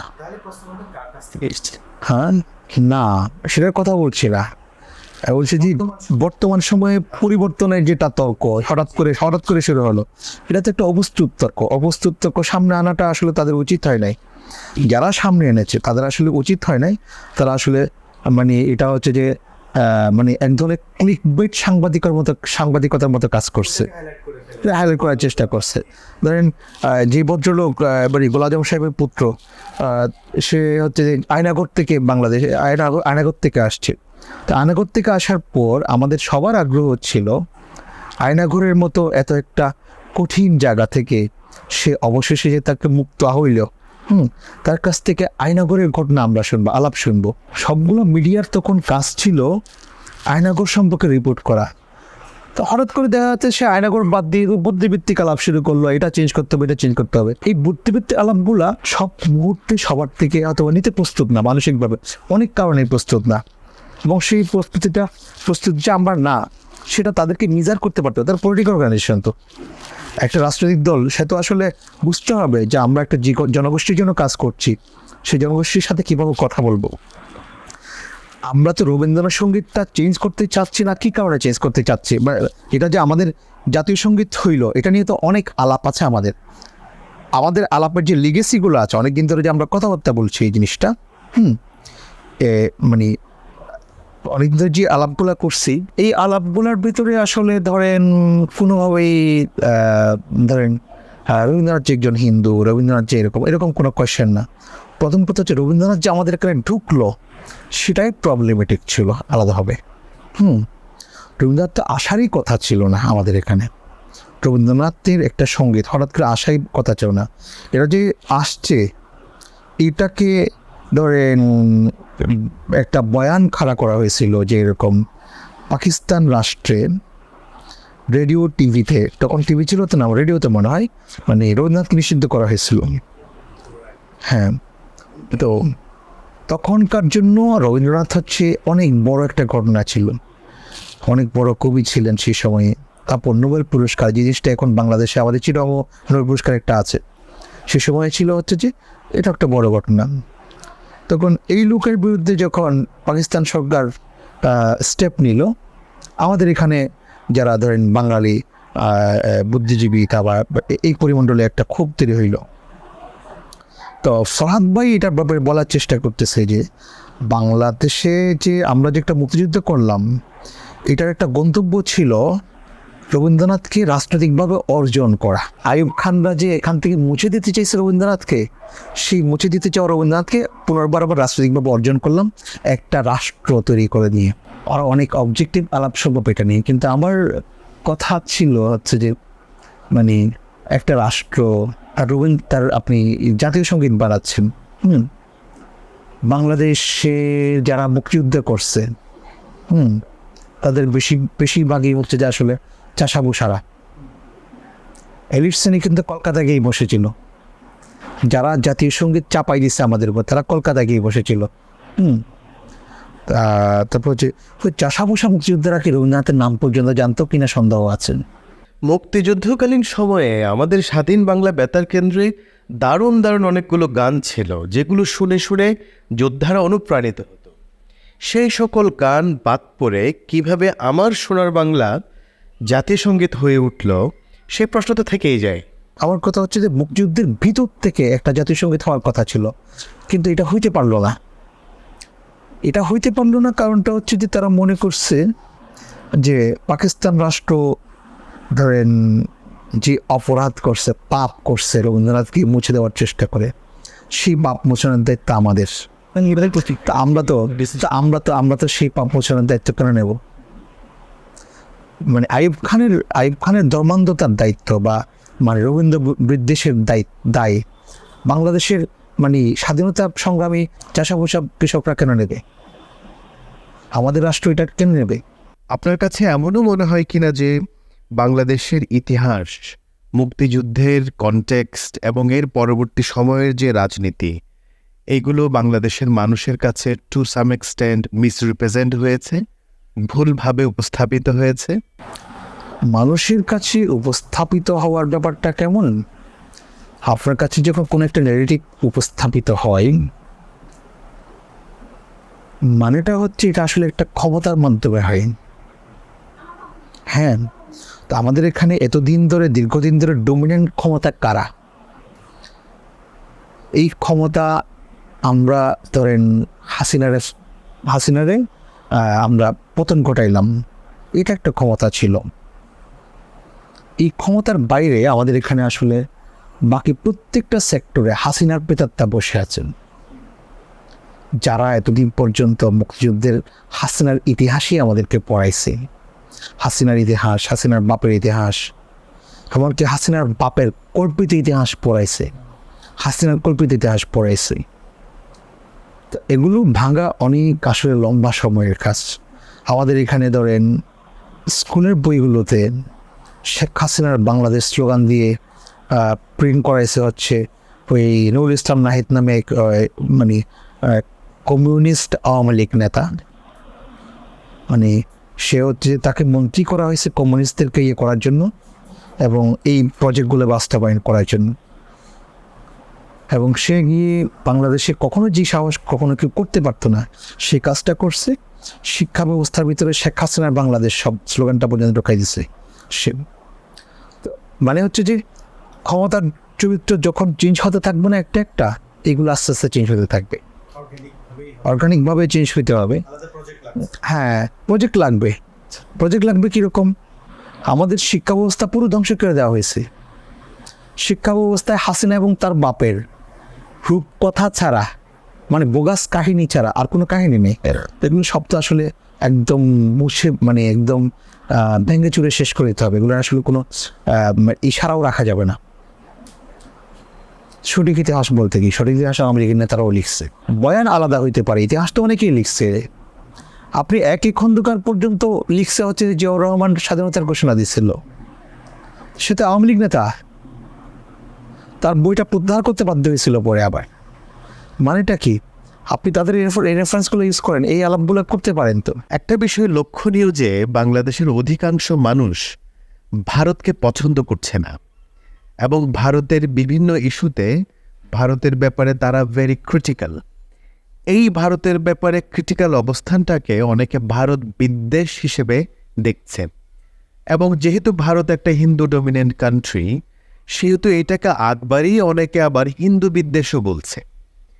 এখন ভারত বিদ্বেষ এই বিষয়টাকে আপনি কিভাবে দেখেন? এটা কি ঐতিহাসিক কারণে, নাকি সাম্প্রদায়িক কারণে, নাকি আসলে এই যে পতিত ফেসিবাদ আমরা দেখলাম, সেই ফেসিবাদ যেহেতু ভারতের পক্ষে ছিল অন্যায্যভাবে, এবং ভারতও যেহেতু তাদেরকে অন্যায্যভাবে সাপোর্ট করেছে, সুতরাং ভারতকেও বাংলাদেশের মানুষ ফেসিবাদের আইকন মনে করছে, সেজন্য ভারতের বিরুদ্ধে বাংলাদেশের মানুষের এই শক্ত অবস্থান। আপনি কিভাবে দেখছেন বিষয়টা? এখন আমি যদি প্রথম কথা, আমার কোনো ভারত বিদ্বেষও নেই। ভারত বিদ্বেষ শব্দটা আসলে আমার মনে হয় না বোঝার ফল আর কি। যারা নিজেরাও মনে করে যে আমি আসলে ভারত বিদ্বেষী, কথাটা ঠিক না। মানে আপনি যদি নিজেকে মনে করেন আপনি ভারত বিদ্বেষী, কথাটা আসলে ঠিক না। সে অর্থে আপনি ভারত বিদ্বেষী না। আমরা এখানে যারাই ভারত বিষয়ে কথা বলতেছি, আমরা খুব ভারত বিদ্বেষী না, কিন্তু আমরা হচ্ছে যে আসলে ভারত রাষ্ট্র হিসেবে যে ভারত আমাদের উপর ডমিনেন্সি কায়েম করে রেখেছে দীর্ঘদিন ধরে, সীমান্তে হত্যা করছে, তার বিরোধী এবং তার হচ্ছে তাকে আমরা ধরেন মোকাবেলা করছি আমাদের একদম। মানে হচ্ছে যে ধরেন যে ভারত আমাদের উপর আধিপত্য ডমিনেন্সি করছে, যে ভারত সীমান্ত খুন করছে, সেই ভারত আগামীকাল হঠাৎ চেঞ্জ হয়ে গেল, তখন আমরা কি করব? তখন আমরা কি ভারতের বিদ্বেষী থাকবো? তখন তো তাদের সাথে আমাদের অন্য একটা সম্পর্ক তৈরি হবে। তার মানে হচ্ছে আমাদের কাজটা কোনোভাবে ভারত বিদ্বেষ না, ভারত ধারণার সাথে আমাদের একটা লড়াই আছে। ভারত ধারণার সাথে লড়াই আছে, ঐতিহাসিক লড়াই আছে। এই ঐতিহাসিক লড়াইটাই আমরা চালাচ্ছি, এখনও আমাদেরকে চালাইতে হচ্ছে, কারণ তারা এখনও নিজেরাই ঐতিহাসিক লড়াইটার থেকে ফিরে আসে নাই। তারা ফিরে আসলে আমাদেরকেও আমরা হয়তো ফিরে আসতে পারবো। আমাদের সাথে দুইটা জিনিস করতে হবে ভারত প্রশ্নে। একটা হচ্ছে যে ভারতের জনগণের সাথে আমাদের একটা মৈত্রী তৈরি করতে হবে, আর ভারতের যারা হচ্ছে যে মানে রাষ্ট্র হিসেবে যে ভারত, তার সাথে আমাদের একটা মর্যাদাপূর্ণ সম্পর্ক তৈরি করতে হবে। মর্যাদাপূর্ণ মানে সম্পর্ক মানে কীরকম? তারা আসলে কৃপণ প্রতিবেশী হয় হিসেবে তারা আমাদের এখানে হাজির আছে। প্রথমত কৃপণ, তার উপর বড় ভাইগিরি দেখাই। হ্যাঁ, বড় ভাইগিরি দেখানোর জন্য আসলে আপনার বৃহৎ হৃদয় লাগে। তারা হচ্ছে এত কৃপণ, আমার কাছ থেকে সব ধরনের পানি নিয়ে গিয়ে আমাদেরকে শুধুমাত্র বন্যার সময় পানিগুলো ঢেলে দেয়। বুঝতে পারছেন? আমাদের মধ্যে বাণিজ্য বৈষম্য হচ্ছে যে এত বৃহৎ, কল্পনা করতে পারবেন না। সীমান্তে যে গুলি করে, এটার ব্যাপারে তারা কখনো নিজেদের ভিতরে কখনো এটার কোনো মানে এটার ব্যাপারে অ্যাপোলজি পর্যন্ত কখনো করে না। তাদের সাথে আমাদের দেনা নেওয়ার সম্পর্কটা হচ্ছে যে একদম সবসময় একজন কৃপণ বড় ভাইয়ের মতো। তা আমাদের তো আসলে কোনো বড় ভাই দরকার নেই, আমাদের আসলে বন্ধুও দরকার নেই। আমাদের যেটা দরকার হচ্ছে যে তুমি ভারত রাষ্ট্র হিসেবে আমার সাথে একটা রাষ্ট্র হিসেবে যেভাবে ফাংশন করবা, আমাকেও বাংলাদেশ রাষ্ট্র হিসেবে একই মর্যাদায় তোমার সাথে কথা বলতে পারতে হবে। আমরা পার্টি হিসেবে উভয় একটি সমান পার্টি। তুমি একটু বড় রাষ্ট্রের প্রধান, আমি একটু ছোট রাষ্ট্র, কিন্তু আমিও আমার ইন্টারেস্টের বাইরে যেতে পারবো না, তুমিও তোমার ইন্টারেস্টের বাইরে যেতে পারবো না। তো তারা যেটা করছে, আমাদের এখানে শাসক গোষ্ঠীকে কিনে নিয়ে ব্যবহার করে তাদের ইচ্ছে মতো ব্যবহার করছে। প্রত্যেকটা জায়গায় ব্যবহার করছে এবং সেই জন্য তারা দাসের মতো আচরণ করছে ভারতের সাথে। তো সবার আগে যেটা করতে হবে, ভারত প্রশ্নটা মোকাবিলা করতে হবে, মর্যাদা নিয়ে কথা বলতে হবে ভারতে নিয়ে। ভারতের সাথে আমাদের যেসব চুক্তিগুলো হয়েছে, বাণিজ্য চুক্তি থেকে শুরু করে বাণিজ্য চুক্তি, আরও নানা রকম চুক্তি, ট্রানজিট, এগুলো পুনর্বিবেচনা করতে হবে। পুনর্বিবেচনা করে আমাদের ইন্টারেস্টগুলোকে নতুন করে মাস বিচার করে সিদ্ধান্ত নিতে হবে যে গণঅভ্যুত্থানের সরকার এই চুক্তিগুলো কি রাখবে, অথবা এই চুক্তিগুলোর ব্যাপারে ফার্দার তারা কীভাবে ভাববে, অথবা রিভাইজ করতে হবে কি না। হ্যাঁ, এইসব জিনিসগুলো নিয়ে ভাবতে হবে। মানে ভারত প্রশ্নটা আসলে খুবই ইফেক্টিভলি ব্যবহার করতে হবে। আমরা অন্য একটা রাষ্ট্র নিয়ে অনেকভাবে কম ভাবতে পারি, কিন্তু ভারত হচ্ছে আমার আসলে সীমান্ত, ভারতের সাথে আমিও গুলি নিয়ে বসে থাকি, সেও গুলি নিয়ে বসে থাকে। ভারত হচ্ছে এমন একটা তো তার সাথে আমাকে ফয়সালা করে ফেলতে হবে কী করবো না করবো। কিন্তু একটা কথা মনে রাখতে হবে, আমি নর্মালি শুরুতে যেটা বললাম, বাংলাদেশের মানুষের ভিতরে ভারত বিদ্বেষ না, আমরা হচ্ছে পলিটিক্যাল, আমরা হচ্ছে যে আসলে আমরা ভারতের বিরুদ্ধে, ভারত ধারণা, ভারত যে ধারণা নিয়ে আমাদের উপর ডমিনেন্সি করে তার বিরুদ্ধে লড়াই করি মাত্র। আমরা আজীবন কারোর সাথে লড়াই চালিয়ে যেতে চাই না। ভারতের সাথে আমাদের বন্ধুত্বও সম্ভব, যদিও রাষ্ট্রে রাষ্ট্রে কোনো বন্ধুত্ব হয় না, কিন্তু ভারতের সাথে আমাদের বন্ধুত্ব বলতে বোঝাচ্ছি সেটা হচ্ছে একটা আদান প্রদানের সম্পর্ক, যেটা কখনোই ছিল না, পার্টনারশিপ। সেই পার্টনারশিপ কত সম্ভব সেটা ভারতকেই দেখাইতে হবে, এই ভারতকেই আপনার আন্তরিকতাটা দেখাইতে হবে যে আমরা নিজেদেরকে রিভাইজ করতেছি। আমরা এতদিন পর্যন্ত যেভাবে তোমাদের সাথে সম্পর্ক রাখার চেষ্টা করেছি, আমরা সেই সম্পর্ক রিভাইজ করব। আমরা এক নতুন বাংলাদেশের সাথে নিজেদেরকে নতুনভাবে উপস্থাপন করার চেষ্টা করব। তাহলে আমরাও তাদের প্রতি সেরকম আন্তরিক হওয়ার চেষ্টা করতে পারবো। এটা না করে যদি ধরেন মানে বিভিন্ন জায়গায় মানে পুরনো কায়দায় সে 75-এর পরে যেরকম বিভিন্ন ওই সীমান্তগুলোতে ঝামেলা করছে, এখনও বিভিন্ন বাংলাদেশের অভ্যন্তরে বিভিন্ন জায়গায় মানে পাপেট বসিয়ে দিয়ে ঝামেলা শুরু করে, তাহলে কিন্তু আসলে ভারতও সফল হবে না। আর হচ্ছে যে এই অবস্থা চলতেই থাকবে মানুষের ভিতরে। ভারতের ব্যাপারে ধরেন ভারতের বিরোধিতা বাড়বে, কমবে না। আপনি রাইটলি পয়েন্ট আউট করেছেন, আসলে বাংলাদেশের মানুষের যে ভারত বিরোধিতা, এটা মোটেও ভারত দেশ বা ভারতের মানুষের বিরুদ্ধে নয়, এটা হচ্ছে ভারতের অন্যায্যতা, ভারতের আধিপত্যবাদের বিরুদ্ধে। এবং আমরা তো স্পষ্ট দেখতে পাচ্ছি বাংলাদেশের মানুষের সাথে ভারতের মানুষের অসম্ভব সুন্দর রকমের বন্ধুত্ব আছে। এমনকি এই যে স্বৈরাচার বিরোধী আন্দোলনে আমাদের যে গান বেজেছে, যে গানগুলো গাওয়া হয়েছে, সেই গান তো আমরা ভারতের প্রতিবাদী মানুষের মুখে মুখেও শুনতে পাচ্ছি। ভারতেরও অনেক মানুষ তো ভারত রাষ্ট্রের বা ভারত সরকারের অন্যায্যতার বিরুদ্ধে আন্দোলন করছে, তারা বাংলাদেশের গান বাজাচ্ছে তাদের মিছিলে। একদম সেটাই, মানে হচ্ছে যে মানে আমরা এখানে আন্দোলন করছি, ভারতের মানুষ কিন্তু আমাদের আন্দোলনের সাপোর্ট করছে, কিন্তু ভারতের সরকার আমাদের আন্দোলনের বিরুদ্ধে হাসিনাকে আশ্রয় দিচ্ছে। তার মানে হচ্ছে যে এখানে দুইটা পক্ষ, একটা হচ্ছে জনগণ, একটা হচ্ছে যে রাষ্ট্র যারা চালাচ্ছে সরকার। ভারতের সরকার তো গণবিরোধী রে ভাই। তুমি যদি তোমার গণবিরোধী চরিত্র সংশোধন করে আমার সাথে কথা বলতে আসো, ভাই আমি তো তোমার সাথে কথা বলতে বাধ্য, শুধু না আমি তো আসলে খুব উদ্গ্রীব।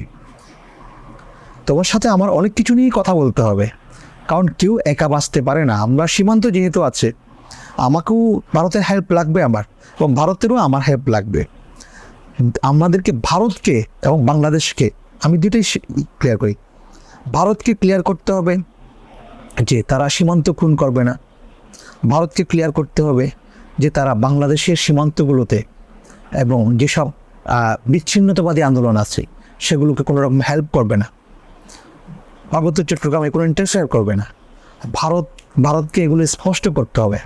একই সাথে বাংলাদেশের যারা রাষ্ট্র চালাবে তাদেরকেও ভারত বিষয়ে এনশিওর করতে হবে যে দেখেন, আমাদেরকে যদি এসব জিনিস আপনারা এনশিওর করেন, আমরাও ভারত বিষয়ে বাংলাদেশের দিক থেকে আমাদের মূলনীতি হবে যে আমরাও কখনো কোনো রকম ভারতের বিরুদ্ধে এই ধরনের জায়গাগুলোতে কোনো রকম সম্পৃক্ত থাকবো না। বিচ্ছিন্নতাবাদ থেকে শুরু করে এগুলো ভারতের অভ্যন্তরীণ বিষয় থাকতে পারে, এটার সাথে আমাদের কোনো সম্পর্ক থাকার দরকার নেই। মানে ভারত যে জায়গাটা নিয়ে ভয় পাওয়ার ব্যাপার থাকে নর্মালি, যে আমরা আমাদের এখান থেকে 7 সিস্টারকে আমরা হেল্প করতে পারি, এরকম কিছু বয়ান তো আছে। কিন্তু আমাদের দিক থেকে এসিওর করতে হবে যে দেখেন, আমরা আসলে ভারতের সাথে ন্যায্য সম্পর্কটা চাই। তোমরা আমাদের সাথে আমাদেরকে ন্যায্য সব দাও, ন্যায্য আমাদের হিস্সা দাও, আমরাও তোমাদের ন্যায্য হিস্সা দেবো। কিন্তু ওয়ান পার্টি কোনো কাজ হবে না, উভয় পার্টিকে সমান করতে হবে, এটাই। বাংলাদেশের অধিকাংশ মানুষ বাঙালি এবং ভারতেরও একটা বড় জনগোষ্ঠী বাঙালি। এটা ভারতের সাথে বাংলাদেশের একটা সুন্দর মিল বটে, যার ভিত্তিতে সাংস্কৃতিক ঐক্যতা আমাদের অনেকাংশে তৈরি হয় তাদের সাথে। কিন্তু একটা বিষয়ে বাঙালিয়ানা নিয়ে আমার খুব প্রশ্ন থেকে যায়, সেটা হলো বাংলাদেশ যে স্বাধীন হয়েছিল 1971 সালে, সেই স্বাধীনতা আন্দোলন কি শুধুমাত্র বাংলাদেশের বাঙালি জনগোষ্ঠীর স্বাধীনতার জন্য ছিল, নাকি বাংলাদেশের সমস্ত জাতি গোষ্ঠী, যেখানে চাকমা আছে, মারমা আছে, মণিপুরী আছে, ত্রিপুরা আছে, অনেক জাতি গোষ্ঠীর একটা দেশ, সেই দেশের নাম বাংলাদেশ। কিন্তু আমরা যখন বলি যে এটা বাঙালির দেশ, বাঙালি জাতীয়তাবাদ হচ্ছে এখানে মুখ্য, তাহলে কি আমরা অন্যান্য জাতিগোষ্ঠীকে আমরা অবজ্ঞা করছি না, আমরা তাদেরকে ছোট করে দেখছি না বা বঞ্চিত করছি না? এই বাঙালি আর বাংলাদেশি যে তর্ক, এই তর্কটা আপনি কিভাবে মোকাবেলা করেন? আমাদের এখানে একটা জাতীয়তাবাদ ডিফাইন করা হয়েছে, একটা ধরেন একটা ডমিনেন্ট জাতি গোষ্ঠীর পরিচয় দিয়ে, এটা হচ্ছে বাঙালি। এটা ডিফাইনটা করছে হচ্ছে শেখ মুজিবুর রহমান, এবং এটার নেতৃত্ব দিচ্ছে হচ্ছে বাঙালি জাতীয়তাবাদী বলতে, যে আমরা বড়, এটা হচ্ছে যে একই সাথে ব্রাহ্মণ্যবাদী, হিন্দুত্ববাদী বাঙালি জাতীয়তাবাদ, এদেরকে একই সাথে সাম্প্রদায়িক বলি আমি। এরাই এই বাঙালি জাতীয়তাবাদের নেতৃত্ব দিতেছে, যারা আসলে অন্য ভাষাভাষী থেকে শুরু করে অন্য জাতি গোষ্ঠীর অস্তিত্ব পর্যন্ত স্বীকার করে না। বাংলাদেশ রাষ্ট্রের ভিতরে সবাইকে বাঙালি হয়ে যেতে বলার ইয়ে করছে। সমস্যা হচ্ছে যে এটা একটু এক্সক্লুসিভ রাষ্ট্র তৈরি করার কথা বলে, যে এখানে বাঙালি ছাড়া আর কেউ নেই। কিন্তু আসলে আমাদেরকে যেটা করতে হবে, একটা ইনক্লুসিভ রাষ্ট্র, ইনক্লুসিভ জাতি ডেফিনেশনে যেতে হবে, যেখানে আসলে আমার প্রতিবেশী যে আছে সেও এই রাষ্ট্রের ভিতর থাকবে। তার কোনো আসলে নিজের জাতিসত্তাকে নতুন করে ডিফাইন করতে হবে না বাংলাদেশ রাষ্ট্রের ভিতর থাকার জন্য। তারে বলতে হবে না যে ভাই আমি যেহেতু বাংলাদেশের ভিতরে আছি তার মানে আমি আজকে থেকে বাঙালি, এরকম না। তুমি চাকমা ছিল, চাকমাই থাকতে হবে, থাকবে, এবং চাকমা হিসেবেই তুই বাংলাদেশের নাগরিক। তুমি মারমা হিসেবে বাংলাদেশের নাগরিক, মুরং হিসেবে বাংলাদেশের নাগরিক, তোমাকে বাঙালি প্রমাণ করতে হবে না। করে প্রত্যেকেই নিজেদের স্বকীয় জাতি বৈশিষ্ট্য নিয়ে এখানে স্বাধীনভাবে থাকতে পারতে হবে। নইলে আমাদের রাষ্ট্র কীভাবে হইল? এটা তো আমাদের রাষ্ট্র হইল না, তখন এক ধরনের কলোনিয়াল রাষ্ট্রের মতো রাষ্ট্র হইল। আমাদের আলোচনা প্রায় এখন শেষের দিকে, আমরা আরেকটা প্রশ্নে যাই। সেটা হলো, এই তো অভ্যুত্থান হয়ে গেল, একটা রাষ্ট্র গঠন প্রক্রিয়া চলছে, ইন্টারিম গভর্নমেন্ট ফর্ম হলো, তো তাদের যারা গভর্নমেন্টে আছে তাদের কিছু রোল তারা প্লে করতে হবে, which are very very important. But at the same time আমরা যারা রাষ্ট্র কাঠামোর বাইরে আছি কিন্তু রাষ্ট্র রাজনীতি নিয়ে সচেতন, দেশের জন্য কাজ করতে চাই, দেশের ভালোর জন্য, আগামীর বাংলাদেশ গঠনের জন্য ভূমিকা রাখতে চাই, আমাদের কি রোল এখন প্লে করা আপনি ইম্পর্টেন্ট মনে করেন? এখানে একটা জিনিস হচ্ছে যে যতক্ষণ পর্যন্ত না আমরা একটা আধুনিক রাষ্ট্রীয় ফর্মের ভিতরে একটা রাষ্ট্র গঠনের রাষ্ট্রের ভিতরে আছি, ততক্ষণ পর্যন্ত মানে শুধুমাত্র আধুনিক রাষ্ট্রের ফর্ম তো না, আমরা ধরেন এখনো পর্যন্ত একটা পপুলার রিপাবলিক ফর্মের ভিতরে আছি। রিপাবলিক ফর্মের ঘটনাটা কি? এটা হচ্ছে ধরেন আপনি যতই বলেন না কেন, বা গণতন্ত্র যেটারে বলেন, যতই বলেন না কেন যে জনগণের মতামত দিয়ে একটা সরকার প্রতিষ্ঠা হচ্ছে বা জনগণের মতামত প্রতিফলিত হবে, আসলে জনগণের মতামত বলতে তেমন কোনো কিছু আসলে দেখা যায় না। যেটা দেখা যায় সেটা হচ্ছে যে আপনি কাউকে নির্বাচিত করলেন, সে আপনার হয়ে কথা বলছে এবং আপনাকে মেনে নিতে হবে যে এটা আপনার কথা। তা এখন পর্যন্ত আমরা নিজেদের সিস্টেমের ভিতরে আর কোনো মৌলিক পরিবর্তন ঘটাইতে পারি নাই। সেটার জন্য আমাদের অনেক খাগতাস থাকবে যে আমরা হয়তো আমাদের মানে এই রাষ্ট্রটা মনে হয় পুরোপুরি আমাদের পিতেছে না, সম্ভব হচ্ছে না, আরও অপেক্ষা করেন তার জন্য। কিন্তু আমরা এক্সিস্টিং সিস্টেমের ভিতরে আমরা কী করতে পারি? যেটা করতে পারি, আপনি এখন যেটা করছেন সেটা হচ্ছে খুব গুরুত্বপূর্ণ কাজ। মানে হচ্ছে যে অপিনিয়নগুলোকে আপনি তো এক ধরনের জড়ো করার চেষ্টা করছেন, এগুলোকে জনপরিসরে হাজির করার চেষ্টা করছেন, কিছু মানে যেগুলোকে গুরুত্ব মনে করছেন সেগুলোকে আপনি এগুলো তো আসলে কনসেন্ট ম্যানুফ্যাকচারিং টুল হিসেবে কাজ করে। তো আমি যে কথা বলছি এটা যখন প্রচারিত হবে একটা কনসেন্ট তৈরি হবে, জনমানুষের অপিনিয়ন ডেভেলপ হবে। অপিনিয়ন শুধু না, কনসেন্ট ডেভেলপ হবে। কনসেন্ট মানে হচ্ছে বৈধতা এক ধরনের। ধরেন আপনি যে কাজটা করলেন তার ব্যাপারে যদি আমি সম্মতি দিই, তখন হচ্ছে যে আপনি আমার কাছে বৈধ হইলেন। আমি যতক্ষণ সম্মতিটা না দিচ্ছি ততক্ষণ পর্যন্ত আসলে আপনি আমার থাকছে অবৈধ। যেটার কারণে দেখবেন আগেকার দিনে যেমন খলিফার সময়ে যখন খেলাফত ঘোষণা হইতো তখন কিন্তু আনুগত্য প্রকাশ করার জন্য যেত, মানে কনসেন্ট প্রকাশ করতে যেত, বুঝতে পারছেন? তো কনসেন্টটা ডেভেলপ করে, এটা মানে আধুনিক সময়ে কনসেন্ট ডেভেলপ করে কি দিয়ে? ম্যানুফ্যাকচারিং টুলগুলো দিয়ে কনসেন্ট ডেভেলপ করে। আপনি জনপরিসরে আপনার কথা বলবেন, মানুষ যদি আপনার কথাকে অ্যাকসেপ্ট করে, এটা তো বোঝা যায় যে অ্যাকসেপ্ট করে, তখন একটা কনসেন্ট ডেভেলপ হয়। এই কনসেন্ট দিয়ে আসলে একটা ক্ষমতা তৈরি হয়, বৈধতা তৈরি হয়। এবং আমাদের কাজ হবে জনপরিসরে আমাদের কথাবার্তা, আমরা যা বলতে চাই, এতদিন পর্যন্ত যা বলতে পারি নাই, বললাম শুরুতে, এতদিন পর্যন্ত আপনি কবিতা লিখতে পারেন নাই, এখন কবিতা লিখবেন, গান গাইতে পারেন নাই, গান গাইবেন, যে কথা বলতে পারেন নাই কথা বলবেন, যে মূর্তিগুলো ভাঙতে পারেন নাই সে মূর্তিগুলো রাখবেনই না, বুঝতে পারছেন? যে রাষ্ট্র এতদিন পর্যন্ত আপনার সামনে একটা ভয়ের রিপাবলিক হয়েছিল, যে ভয়ের রিপাবলিকের জন্য আপনি আসলে একটু করতে পারতেন না, এখন না, আপনি চিৎকার করে পরিচয়ে কাঁদতে পারবেন। আপনার লেখা বইগুলোর মধ্যে বন্ধুত্ব সম্পর্ক ও রাজনীতি বইটি বেশ সাড়া জাগানো। সম্প্রতি এই বইয়ের 10 বছর প্রকাশনা পূর্তি হলো, এবং সমসাময়িক almost at the same time Sheikh হাসিনাও দেশ ছেড়ে পালিয়ে গেল, ফেসিবাদেরও পতন হলো।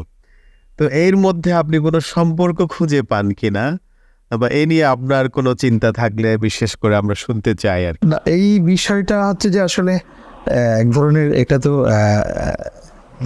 একটা ভালো ব্যাপার যেটা হইলো সেটা হচ্ছে যে 10 বছর পূর্তির একটা আমাদের অনুষ্ঠান করার কথা ছিল, এটা আমরা এখন মুক্ত বাংলাদেশেই করতে পারছি।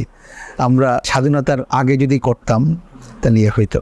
এটা একটা ঘটনা। দ্বিতীয় ঘটনা হচ্ছে যে মানে 10টা বছর ধরে সরকার মানে সম্পর্কবন্ধু রাজনীতি যেটা লেখা হয়েছিল 10 বছর আগে, আমরা এরকম রিড করতে পারতেছি সম্ভব যে সম্পর্কবন্ধুত্ব রাজনীতিতে আমরা যে আলাপগুলো করেছিলাম, সেই আলাপগুলোর সাথে বর্তমান পরিবর্তনকে আমরা কিভাবে ধরেন করতে পারবো, সম্পর্ক কীরকম আছে এবং পরিবর্তনের সাথে তার কোনো বিরোধ আছে নাকি, বিরোধ থাকলে সেটা কীরকম, কীভাবে মোকাবেলা হইতে পারে, এই জিনিসগুলো সামনে অবশ্যই আসবে। আমি মনে করি 2014 বা 13-তে যেসব আমরা যে মোকাবেলাটা করেছিলাম, বর্তমান বিপ্লবটা হচ্ছে আসলে এটার কন্টিনিউশনই। তো সেই জন্য একটা যে মানে 10 বছর পূর্তি অনুষ্ঠান হয়েছে সেটার চেয়ে গুরুত্বপূর্ণ হচ্ছে যে এই সময়ে এসে একটা আমরা পরিবর্তনটা হয়ে যেতে পারলো এবং আমরা দেখলাম, এটা খুব গুরুত্বপূর্ণ ঘটনা। তার মানে হচ্ছে যে 10 বছর পূর্তি অনুষ্ঠানটা আরও অনেক উৎসবমুখর হবে আশা করি ইনশাল্লাহ। এক্সিলেন্ট, খুব সুন্দর একটা বর্ষপূর্তি অনুষ্ঠান আমরা আশা করছি। সো বর্ষপূর্তির অনুষ্ঠান হবে, আনন্দ উল্লাস হবে, ফেসিবাদের পতন যেহেতু হয়েছে, definitely it's a fantastic news for everyone. However, আমরা শুধু তো উৎসব করলে হবে না, এই পতিত ফেসিবাদের যে গণহত্যা, যে অন্যায়, অবিচার, লুটপাট, এগুলোর তো বিচার হতে হবে। এই বিচার প্রক্রিয়া নিয়ে আপনার প্রত্যাশা এবং চিন্তা শুনতে চাই। বিচার প্রক্রিয়ার চেয়েও এখানে দুটা জিনিস খুব গুরুত্বপূর্ণ। মানে একটা জিনিস হচ্ছে যে একটা গণহত্যার ঘটনার পরে গণহত্যা তো হচ্ছে যে অপরাধের একটা বিচারের ব্যাপার আছে, এটা খুবই ক্রুশিয়াল একটা জিনিস, বিচারটা করতে হবে। দ্বিতীয় কথা হচ্ছে যে যারা গণহত্যা করছে তারা হচ্ছে বাংলাদেশের বড় একটা রাজনৈতিক দল, তারা কোনো হচ্ছে সেনা অথরিটি না। ধরেন বাংলাদেশে একটা সেনা অভ্যুত্থান হলো, তারা গণহত্যা করছে, তাদের এরকম বিচার করছে, সেরকম না। তারা হচ্ছে বিশাল একটা জনগোষ্ঠীর প্রতিনিধিত্বকারী রাজনৈতিক সংগঠন, এবং তারা সরকার দখল করছিল, আমাদের কনসেন্ট নেন সরকার দখল করার সময়, কিন্তু তারা তো ওদের প্রতিনিধি ছিলেন। সেই জন্য তাদের সাথে তাদের একটা পুনর্বাসন প্রশ্ন হাজির আছে। আমরা কি আওয়ামী লীগের কোনো পুনর্বাসন চাই জনপরিসরে? এটা খুবই গুরুত্বপূর্ণ একটা ইস্যু। বাংলাদেশে একটা বড় তর্ক হচ্ছে আওয়ামী লীগকে রাজনীতি করতে দেবো কি দেবো না আমরা। গণ অভ্যুত্থানের সরকার তাদেরকে তাদেরকে কীভাবে স্পেস দেবে বা আদৌ কোনো স্পেস দিতে পারে কিনা, এটার ব্যাপারে আসলে ধরেন দুটা জিনিস আছে। একটা জিনিস হচ্ছে যে এথিক্যাল ব্যাপারটা হচ্ছে কীরকম। এথিক্যাল ব্যাপারটা হচ্ছে যে আপনি গণহত্যার পর, একটা গণহত্যার ঘটনার পরে আপনি নিজে গণহত্যা করেছেন, গণহত্যা করার পরে যেই জনগোষ্ঠীর উপর গণহত্যা করেছেন ওখানে আপনি অন্য রাজনীতির অধিকার চাইতে পারেন না এথিক্যালি। যে আলাপ আমরা 1971 সালে জামাতের ব্যাপারে করতাম, 1971 সালে বাংলাদেশে জামায়াতে ইসলামী পাকিস্তানের কোলাবোরেটর হিসেবে কাজ করেছিল এবং স্বাধীনতার বিরোধিতা করেছিল। আমরা বলি যে 1971 সালে বাংলাদেশ রাষ্ট্র যখন হয়ে গেল তখন আমাদের প্রথম কাজ ছিল জামাতকে নিষিদ্ধ করা, মুক্তিযুদ্ধের বিরোধিতা ইস্যুতে। তারা যেহেতু বাংলাদেশ রাষ্ট্রের গঠন, বাংলাদেশ রাষ্ট্রের লড়াই থেকে শুরু করে কোনো কিছুকে সাপোর্ট করে নাই, বাংলাদেশে তাদের রাজনীতি করার অধিকার দেওয়া উচিত ছিল না। কিন্তু শেখ মুজিব সরকার যেটা করছে সেটা হচ্ছে যে বাংলাদেশে মুক্তিযুদ্ধের বিরোধিতা প্রশ্নকে ডিল না করে তারা ডিল করছে যে ধর্ম প্রশ্ন। তারা করছে কি, নতুন সংবিধানে ধর্মীয় রাজনীতির অপশন রাখে নাই, যার কারণে জামাত শিবিরের এমনিতে নিষিদ্ধ ছিল, কোনোরকম বাস বিচার চাওয়া নিষিদ্ধ ছিল। তো জিয়াউর রহমানের আমলে যখন ধর্মীয় রাজনীতির অপশন উন্মুক্ত হলো, জামাত আবার রাজনীতি করার সুযোগ পেল। মানেটা হচ্ছে যে এটা আনসেটেলড রয়ে গেছে। বাংলাদেশিদের জামাত আবার রাজনীতি করার সুযোগ পাইছে। বাংলাদেশে জামাত কি 1971 সালের যেটা তারা বাংলাদেশ রাষ্ট্রের বিরোধিতা করছিল, বাংলাদেশ গঠনের বিরোধিতা করছিল, তার কোনো সুরাহা করছে? তার কোনো সুরাহা করে নাই। এখন তার যে কোনো সুরাহা করে নাই, এটাকে আমি বলি হচ্ছে যে রাজনীতিতে অবস্থান পরিবর্তনের থিসিস। জামাত যে বলতে চায় যে আমরা এখন বাংলাদেশের স্বাধীনতাকে মেনে নিছি, এটা আসলে কোনো রকম হইতে পারে না। মানে হচ্ছে যে মেনে নেওয়ার কোয়েশ্চেন না, শুধুমাত্র মেনে নেওয়ার কোয়েশ্চেন না।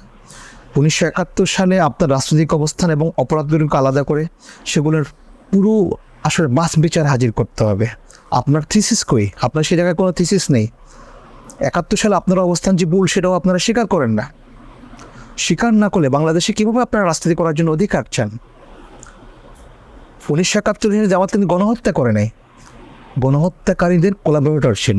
এখন আওয়ামী লীগ প্রশ্নে আসেন, আওয়ামী লীগ কিন্তু গণহত্যা করছে, কোলাবোরেটর না, নিজেরাই গণহত্যার অথরিটি ছিল।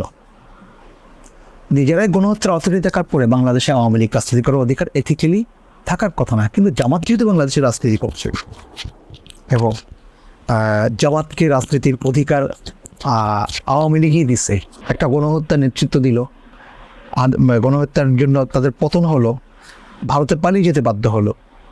এরপরে আমাদের কাছে কোয়েশ্চেনটা হচ্ছে আওয়ামী লীগ কি বাংলাদেশে রাজনীতি করতে পারবে? তো আইডিয়াটা হচ্ছে যে প্রথম কথা বিচার তো হইতে হবে। বিচার, এখন আমার দাবি ছিল যে আওয়ামী লীগ নিজেরা যেটাকে জাস্টিফাইড মনে করে সেভাবে বিচার হোক। আওয়ামী লীগ জামাতের যেভাবে বিচার করতে চাইছে এটা তো তাদেরই প্রতিষ্ঠিত বিচার ব্যবস্থা ছিল, তার মানে হচ্ছে এটা তাদের কাছে জাস্টিফাইড, সর্বজন সম্মত হবে জিনিসটা। আপনি যদি আলাদা একটা ট্রাইব্যুনাল এখন করেন বা অন্য একটা বিচার ব্যবস্থার ভিতরে যান, তখন আওয়ামী লীগ প্রশ্ন করতে পারবে যে এটা তো আসলে গণবিরোধী, এটা তো আওয়ামী লীগকে চাপানোর জন্য করা হয়েছে।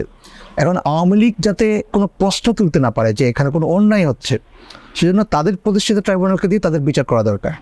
দুটা জিনিস বিচার করবেন, একটা জিনিস হচ্ছে তারা গণহত্যা করেছে সেটার বিচার করবে।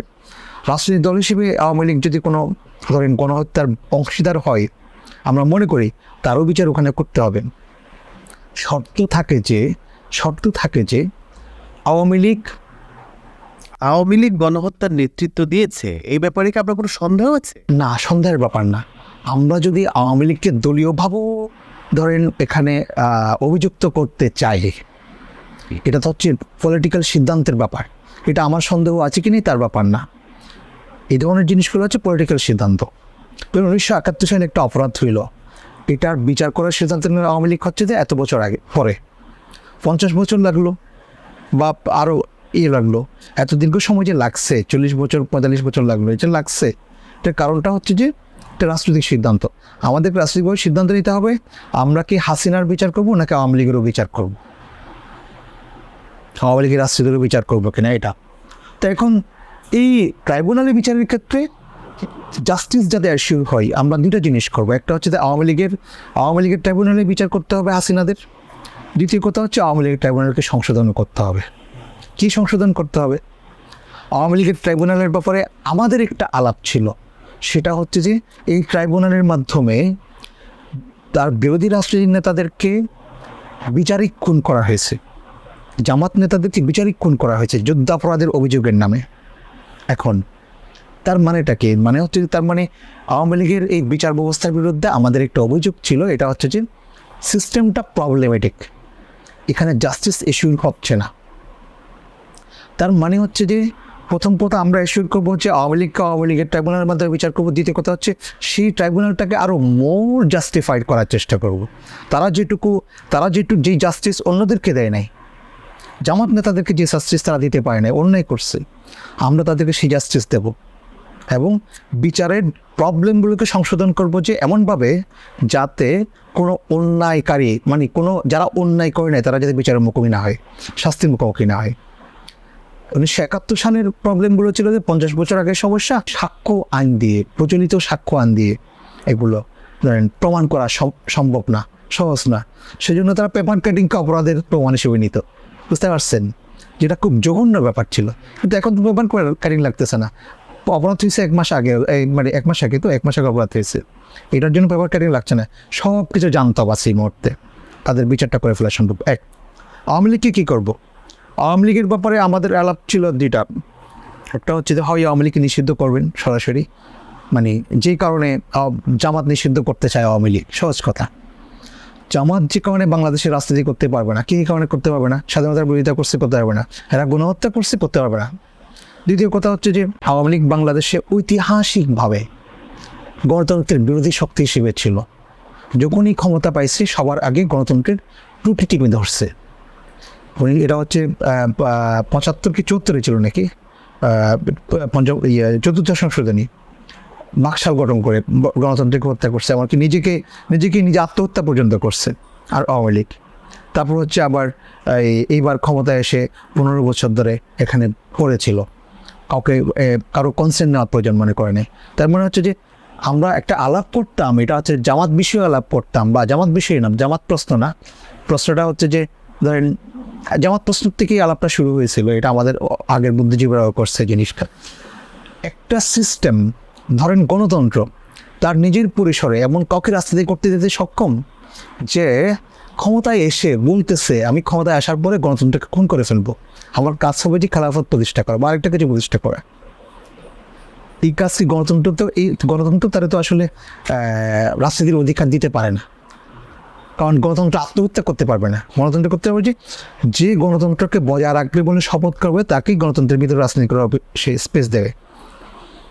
বাংলাদেশের জামাত শিবির একটা সময় পর্যন্ত হচ্ছে যে আল্লাহর আইন নামে একটা জিনিসের কথা বলতো, যে জিনিসটা বাংলাদেশে আমাদের যেটা গণচেতনা, সেটা হচ্ছে যে জনগণের শাসন, এটার সাথে সাংঘর্ষিক।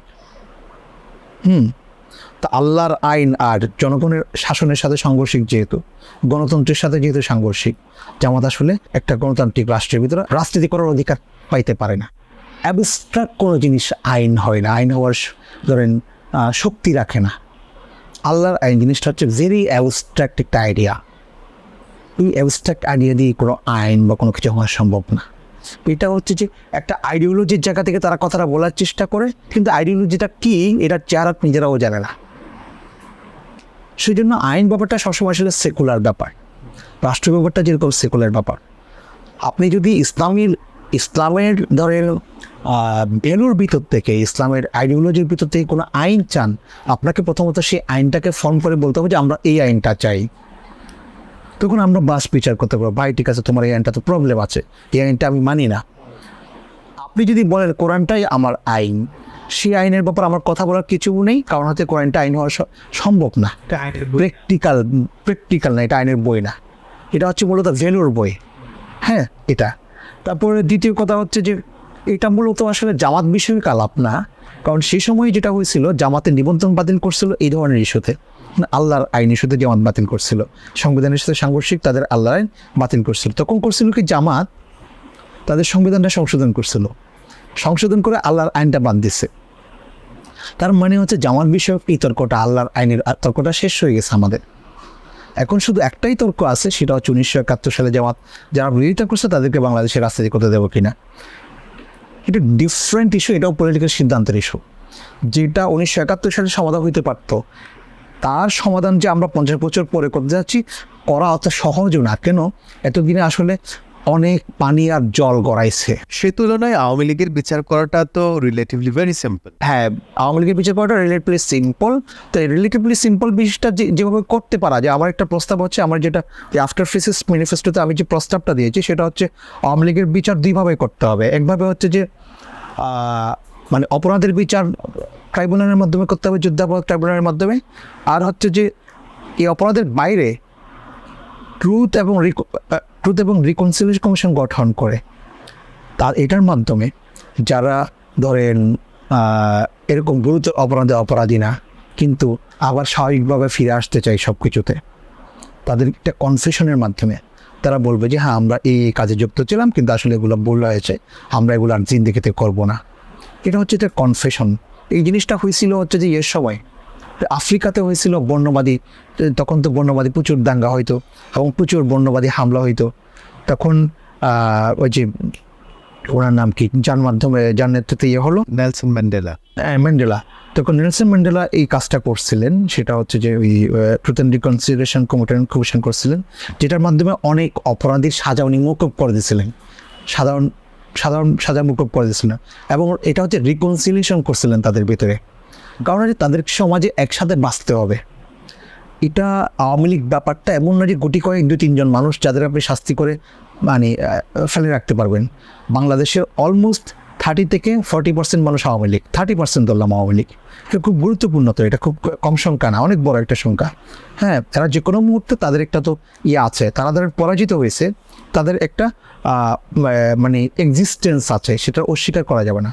তারা আমরা কীভাবে সমাজে আবার ঢুকাইতে পারবো, সেটার জন্য আমরা করতে চাইবো কি হচ্ছে যে তারা যাতে স্বাভাবিকভাবে ফিরে আসার জন্য একটা রিকনসিলিয়েশনের পথ বেছে নেয়, এই শর্তে যে তারা আমাদের এখানে এসে কনফেশন করবে, আর করবে না সেভাবে ঘোষণা দিলে তাদেরকে এটা তার জন্য একটা ক্ষমা ঘোষণা হতে পারে, অথবা ক্ষমা না হয়ে তারা করবে কি একটা মিনিমাম শাস্তির ব্যবস্থা করা যেতে পারে, নানান রকম ব্যাপার হতে পারে। বা সুনির্দিষ্ট অপরাধীদের শাস্তি হবে সাধারণভাবে। সেটাই তো বললাম, মানে বড় যারা সুনির্দিষ্ট অপরাধী তাদের তো আসলে ট্রাইব্যুনালের মধ্যে বিচার হবে, গণহত্যার বিচার হবে ট্রাইব্যুনালে, আর বাকিদের বিচার হবে হচ্ছে যে ট্রুথ অ্যান্ড রিকনসিলিয়েশন কমিশনে। ওগুলো হবে বিশেষ চুক্তির মতো। এই চুক্তি সে যখনই ভঙ্গ করবে তখনই আবার তার বিচার সাধারণ আদালতে চলে যাবে। আপনি যদি এখানে এসে ক্ষমা চাইলেন, কনফেশন করলেন, বললেন যে আমি এখন ভালো মানুষ, সুফি হয়ে গেছি, কিন্তু আগামীকালকে গিয়ে যদি দেখি যে না, আপনি আবার ঠিক একই রকম ফ্যাসিস্ট কায়দায় কাজ শুরু করেছেন, আগের চুক্তি লঙ্ঘন করেছেন, সেই মুহূর্ত থেকে আপনার আগের বিচারগুলো সহ নতুনভাবে উপস্থাপিত হবে সাধারণ আদালতে। 1, 2 সেটা হচ্ছে আওয়ামী লীগকে নিয়ে কী করবো, এটা হচ্ছে যারা অপরাধ। আওয়ামী লীগের ব্যাপারটা হচ্ছে আগামী অন্তত 30 বছর বা 25 বছর, আমি 30 বছর বলছিলাম মনে হয়, এই সময়টা পর্যন্ত বাংলাদেশে আওয়ামী লীগ নামে যাতে নির্বাচন করতে না পারে বা আন্দোলন করতে না পারে, রাজনীতি করতে না পারে।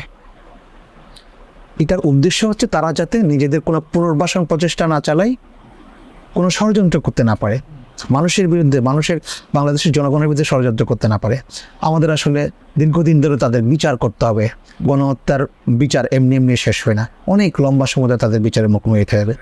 কিন্তু আমরা যাতে এই সময়টাতে তারা যাতে কোনো গণ্ডগোল করতে না পারে, তাদের যাতে অন্তত এটা বুঝতে পারি তারা নিজ নামে মানে কোনোভাবেই রাজনীতি করতে না পারে। আওয়ামী লীগ নিজ নামে আসতে না পারলে বিভিন্ন ইস্যুকে সামনে এনে কিংবা বিভিন্ন ফর্মে সামনে আসা, এটাও আরও বেশি বিভ্রান্তিকর মনে হয় না? কখনো মন্দির ভাঙা ইস্যু, কখনো মাজার ভাঙা ইস্যু, কখনো আনসার হয়ে, কখনো রিক্সাওয়ালা সমিতি হয়ে, এইভাবে যে ফিরে আসছে, এটা কিভাবে দেখছেন? না, এটা হচ্ছে যে শুনেন, এখন মাত্র আমাদের গণ অভ্যুত্থানটা মাত্র 1 মাস পেরোলো, এই সময় এরকম অনেক কিছুই ঘটবে, এটা খুবই স্বাভাবিক। এগুলো যে দেখতে পাচ্ছেন এটা হচ্ছে যে আসলে আপনার সরকারের দুর্বলতা, এদের শক্তি না। যারা সমস্যাগুলো করছে তাদের শক্তি না, এটা আপনার সরকারের দুর্বলতা যে আপনি এখনো পর্যন্ত পুরো বাংলাদেশে ল অ্যান্ড অর্ডার সিচুয়েশন নিজের কন্ট্রোলে আনতে পারলেন না। এটা খুব দ্রুতই এনে ফেলতে হবে, আপনাকে খুব কঠোরতা দেখাতে হবে কিছু জায়গায়, সেই জায়গাগুলো এখন ওরা দেখাতে পারে নাই। এগুলা যখন দেখানো শুরু করবে, যখন খুব দুইটা ঘটনা ঘটছে খুব সুন্দর, একটা হচ্ছে বলছে যে বিচার কাজ শেষ হওয়া না পর্যন্ত আওয়ামী লীগের কোনো সাংগঠনিক কার্যক্রম এরা করতে দেবে না, উপদেষ্টা পরিষদের সিদ্ধান্ত ঘোষণা করছে কয়েকদিন আগে। এইটা মোটামুটি আপনার পরিস্থিতিকে কিছুটা নিয়ন্ত্রণ রাখতে সাহায্য করবে। জনপরিসরে সঠিক বয়ান হাজির করে পাবলিক কনসেনসাস ডেভেলপ করার যে কাজটা, সেটা অবশ্যই খুবই গুরুত্বপূর্ণ, সেটা আমরা করে যাব, দ্যাট ইজ অ্যাবসলিউটলি ফাইন। কিন্তু আপনার কি এটাও মনে হয় না যে অন্তর্বর্তীকালীন সরকার কিংবা এই যে প্রফেসর ইউনূসের সরকারও যেন ফেসিবাদ হয়ে উঠতে না পারে, তারাও যেন স্বৈরাচারী হয়ে উঠতে না পারে, সেজন্য তাদেরকেও আমরা মনিটরিংয়ের মধ্যে রাখা উচিত। অ্যাকাউন্টেবিলিটির ঊর্ধ্বে কেউ না, ভুলের ঊর্ধ্বে কেউ না। Doctor Yunus is not a prophet, তাকেও আমরা মনিটরিংয়ের মধ্যে রাখা উচিত মনে করেন কিনা? ডেফিনেটলি আছে, এবং যে কোনো একটা সিস্টেমের ব্যাপারটা হচ্ছে সিস্টেম থেকে আস্তে আস্তে এটা ফাঙ্কিস্টানে পরিণত হয়, এবং সেই জন্য ফেসিবাদ আসলে আমরা আসলে পতন যেটা ঘটাইছি সেটা ফেসিবাদ না, সেটা হচ্ছে ফেসিস্টের পতন ঘটাইছি। তো ফেসিবাদ তো আসলে একটা আইডিওলজি, মানে এটা লাইফস্টাইল একই সাথে আপনার একটা মানসিক অবস্থাও, এটা ফেসিবাদ। তো এটা আসলে এটার বিরুদ্ধে দীর্ঘদিন ধরে লড়াই করতে হয়, দীর্ঘদিন ধরে করতে হবে। একটা শাসকের শেষ হয়ে যাওয়ার মধ্যে দিয়ে ফেসিবাদ শেষ হয় না। তার মানে হচ্ছে যে নতুন যে শাসক আসলো, ফেসিবাদের বিরুদ্ধে লড়াই করতে করতে যে সামনে আসলো, সেও ফেসিস্ট হয়ে উঠতে পারে। এবং আমরা যে কথাগুলো বলতেছি, আপনি যে কথা বলতেছেন, আমি যে কথা বলতেছি, আপনি যার কথা বললেন নজরদারি, এটা আসলে সেই নজরদারির অংশ। আমরা যে কথা বলতেছি প্রত্যেক সেক্টরে বসে বসে নিজের কাজটা করার চেষ্টা করতে হবে, ফাঁকি দেওয়া যাবে না। আগে তো অনেক ফাঁকি দিয়েছিলাম, 15 বছর ধরে অনেক ফাঁকি দিচ্ছি, কথা বলি নাই, চুপ থেকেছি, মানে ধরেন মেনে নিয়েছি আমার সামনে একটু অন্যায় হচ্ছে, যে আমি তো অন্তত বেঁচে আছি, সরে আসছি। এখন এটা করা যাবে না, এখন তো আপনার একটা পাওয়ার তৈরি হয়েছে। ফেসিবাদের সময় তো একটা যৌক্তিক ভয় ছিল যে কথা বললেই, সমালোচনা করলে হয়তো গুম হয়ে যেতে হতে পারে, বিভিন্ন ট্যাগ দিয়ে মেরে ফেলতে পারে, কিন্তু এখন তো সেই ভয়টুকু নেই। সুতরাং কথা এখন বলবো না কেন, তাই তো? অ্যাটলিস্ট গুম হইতে হবে না, এবং অ্যাটলিস্ট গুম হইতে যে হবে না সেই জিনিসটা অ্যাসিওর যদি না করতে পারেন, আবার আপনি গুম হইতে পারেন। অ্যাসিওর করতে হবে, মানে আপনার ক্ষমতাকে নিরন্তর হাজিরা দিতে হবে। আপনি যে একটা ক্ষমতা, রাষ্ট্রের ভিতর যে আপনার একটা ক্ষমতা আছে, এই গণক্ষমতার হাজিরা দিয়ে সারাক্ষণ রাখতে হয়। এটাকে এই অন্তর্বর্তীকালীন সরকার কিভাবে করে একটা প্রকৃত অভ্যুত্থানের সরকারের রূপ নিতে পারে, সে ব্যাপারে আপনার আফটার ফেসিস্ট ম্যানিফেস্টো সম্পর্কে আমরা আরও শুনতে চাই। আফটার ফেসিস্ট ম্যানিফেস্টো নিয়ে আসলে আর কিছু বলতে, মানে আমরা এখন যে পিরিয়ডে আছি, এই মুহূর্তে আমরা এখন যে সময়টাতে আছি, আমার আফটার ফেসিস্ট ম্যানিফেস্টোটা হচ্ছে যে আসলে এই ট্রানজিশন পিরিয়ডটা আমরা কীভাবে অতিক্রম করব তার একটা প্রস্তাবনা। এই প্রস্তাবনা নিয়ে আসলে অনেক রকম আলাপ আলোচনা হওয়া সম্ভব ছিল, কিন্তু বাংলাদেশের জনপরিসরের যেটা পুরনো চেহারা, বাংলাদেশের জনপরিসরের পুরনো চেহারা, তার কারণে অনেকভাবে আমাদের আলাপগুলো সামনে আসছে না। আপনাদের দরকার সামনে নিয়ে আসা, এটুকুই বলবো। সামনে নিয়ে আসলে এগুলো খুবই অনেক গুরুত্বপূর্ণ আলাপ তৈরি হবে, এবং আমাদের এগুলোর অনেক ক্রিটিকও হওয়া দরকার। আমরা যদি আলাপগুলো তৈরি করতে না পারি, আসলে বর্তমান যারা ক্ষমতায় আছে তারা আবার ফেসিস্ট হয়ে উঠবে, এটা মাথায় রাখবেন। Thank you.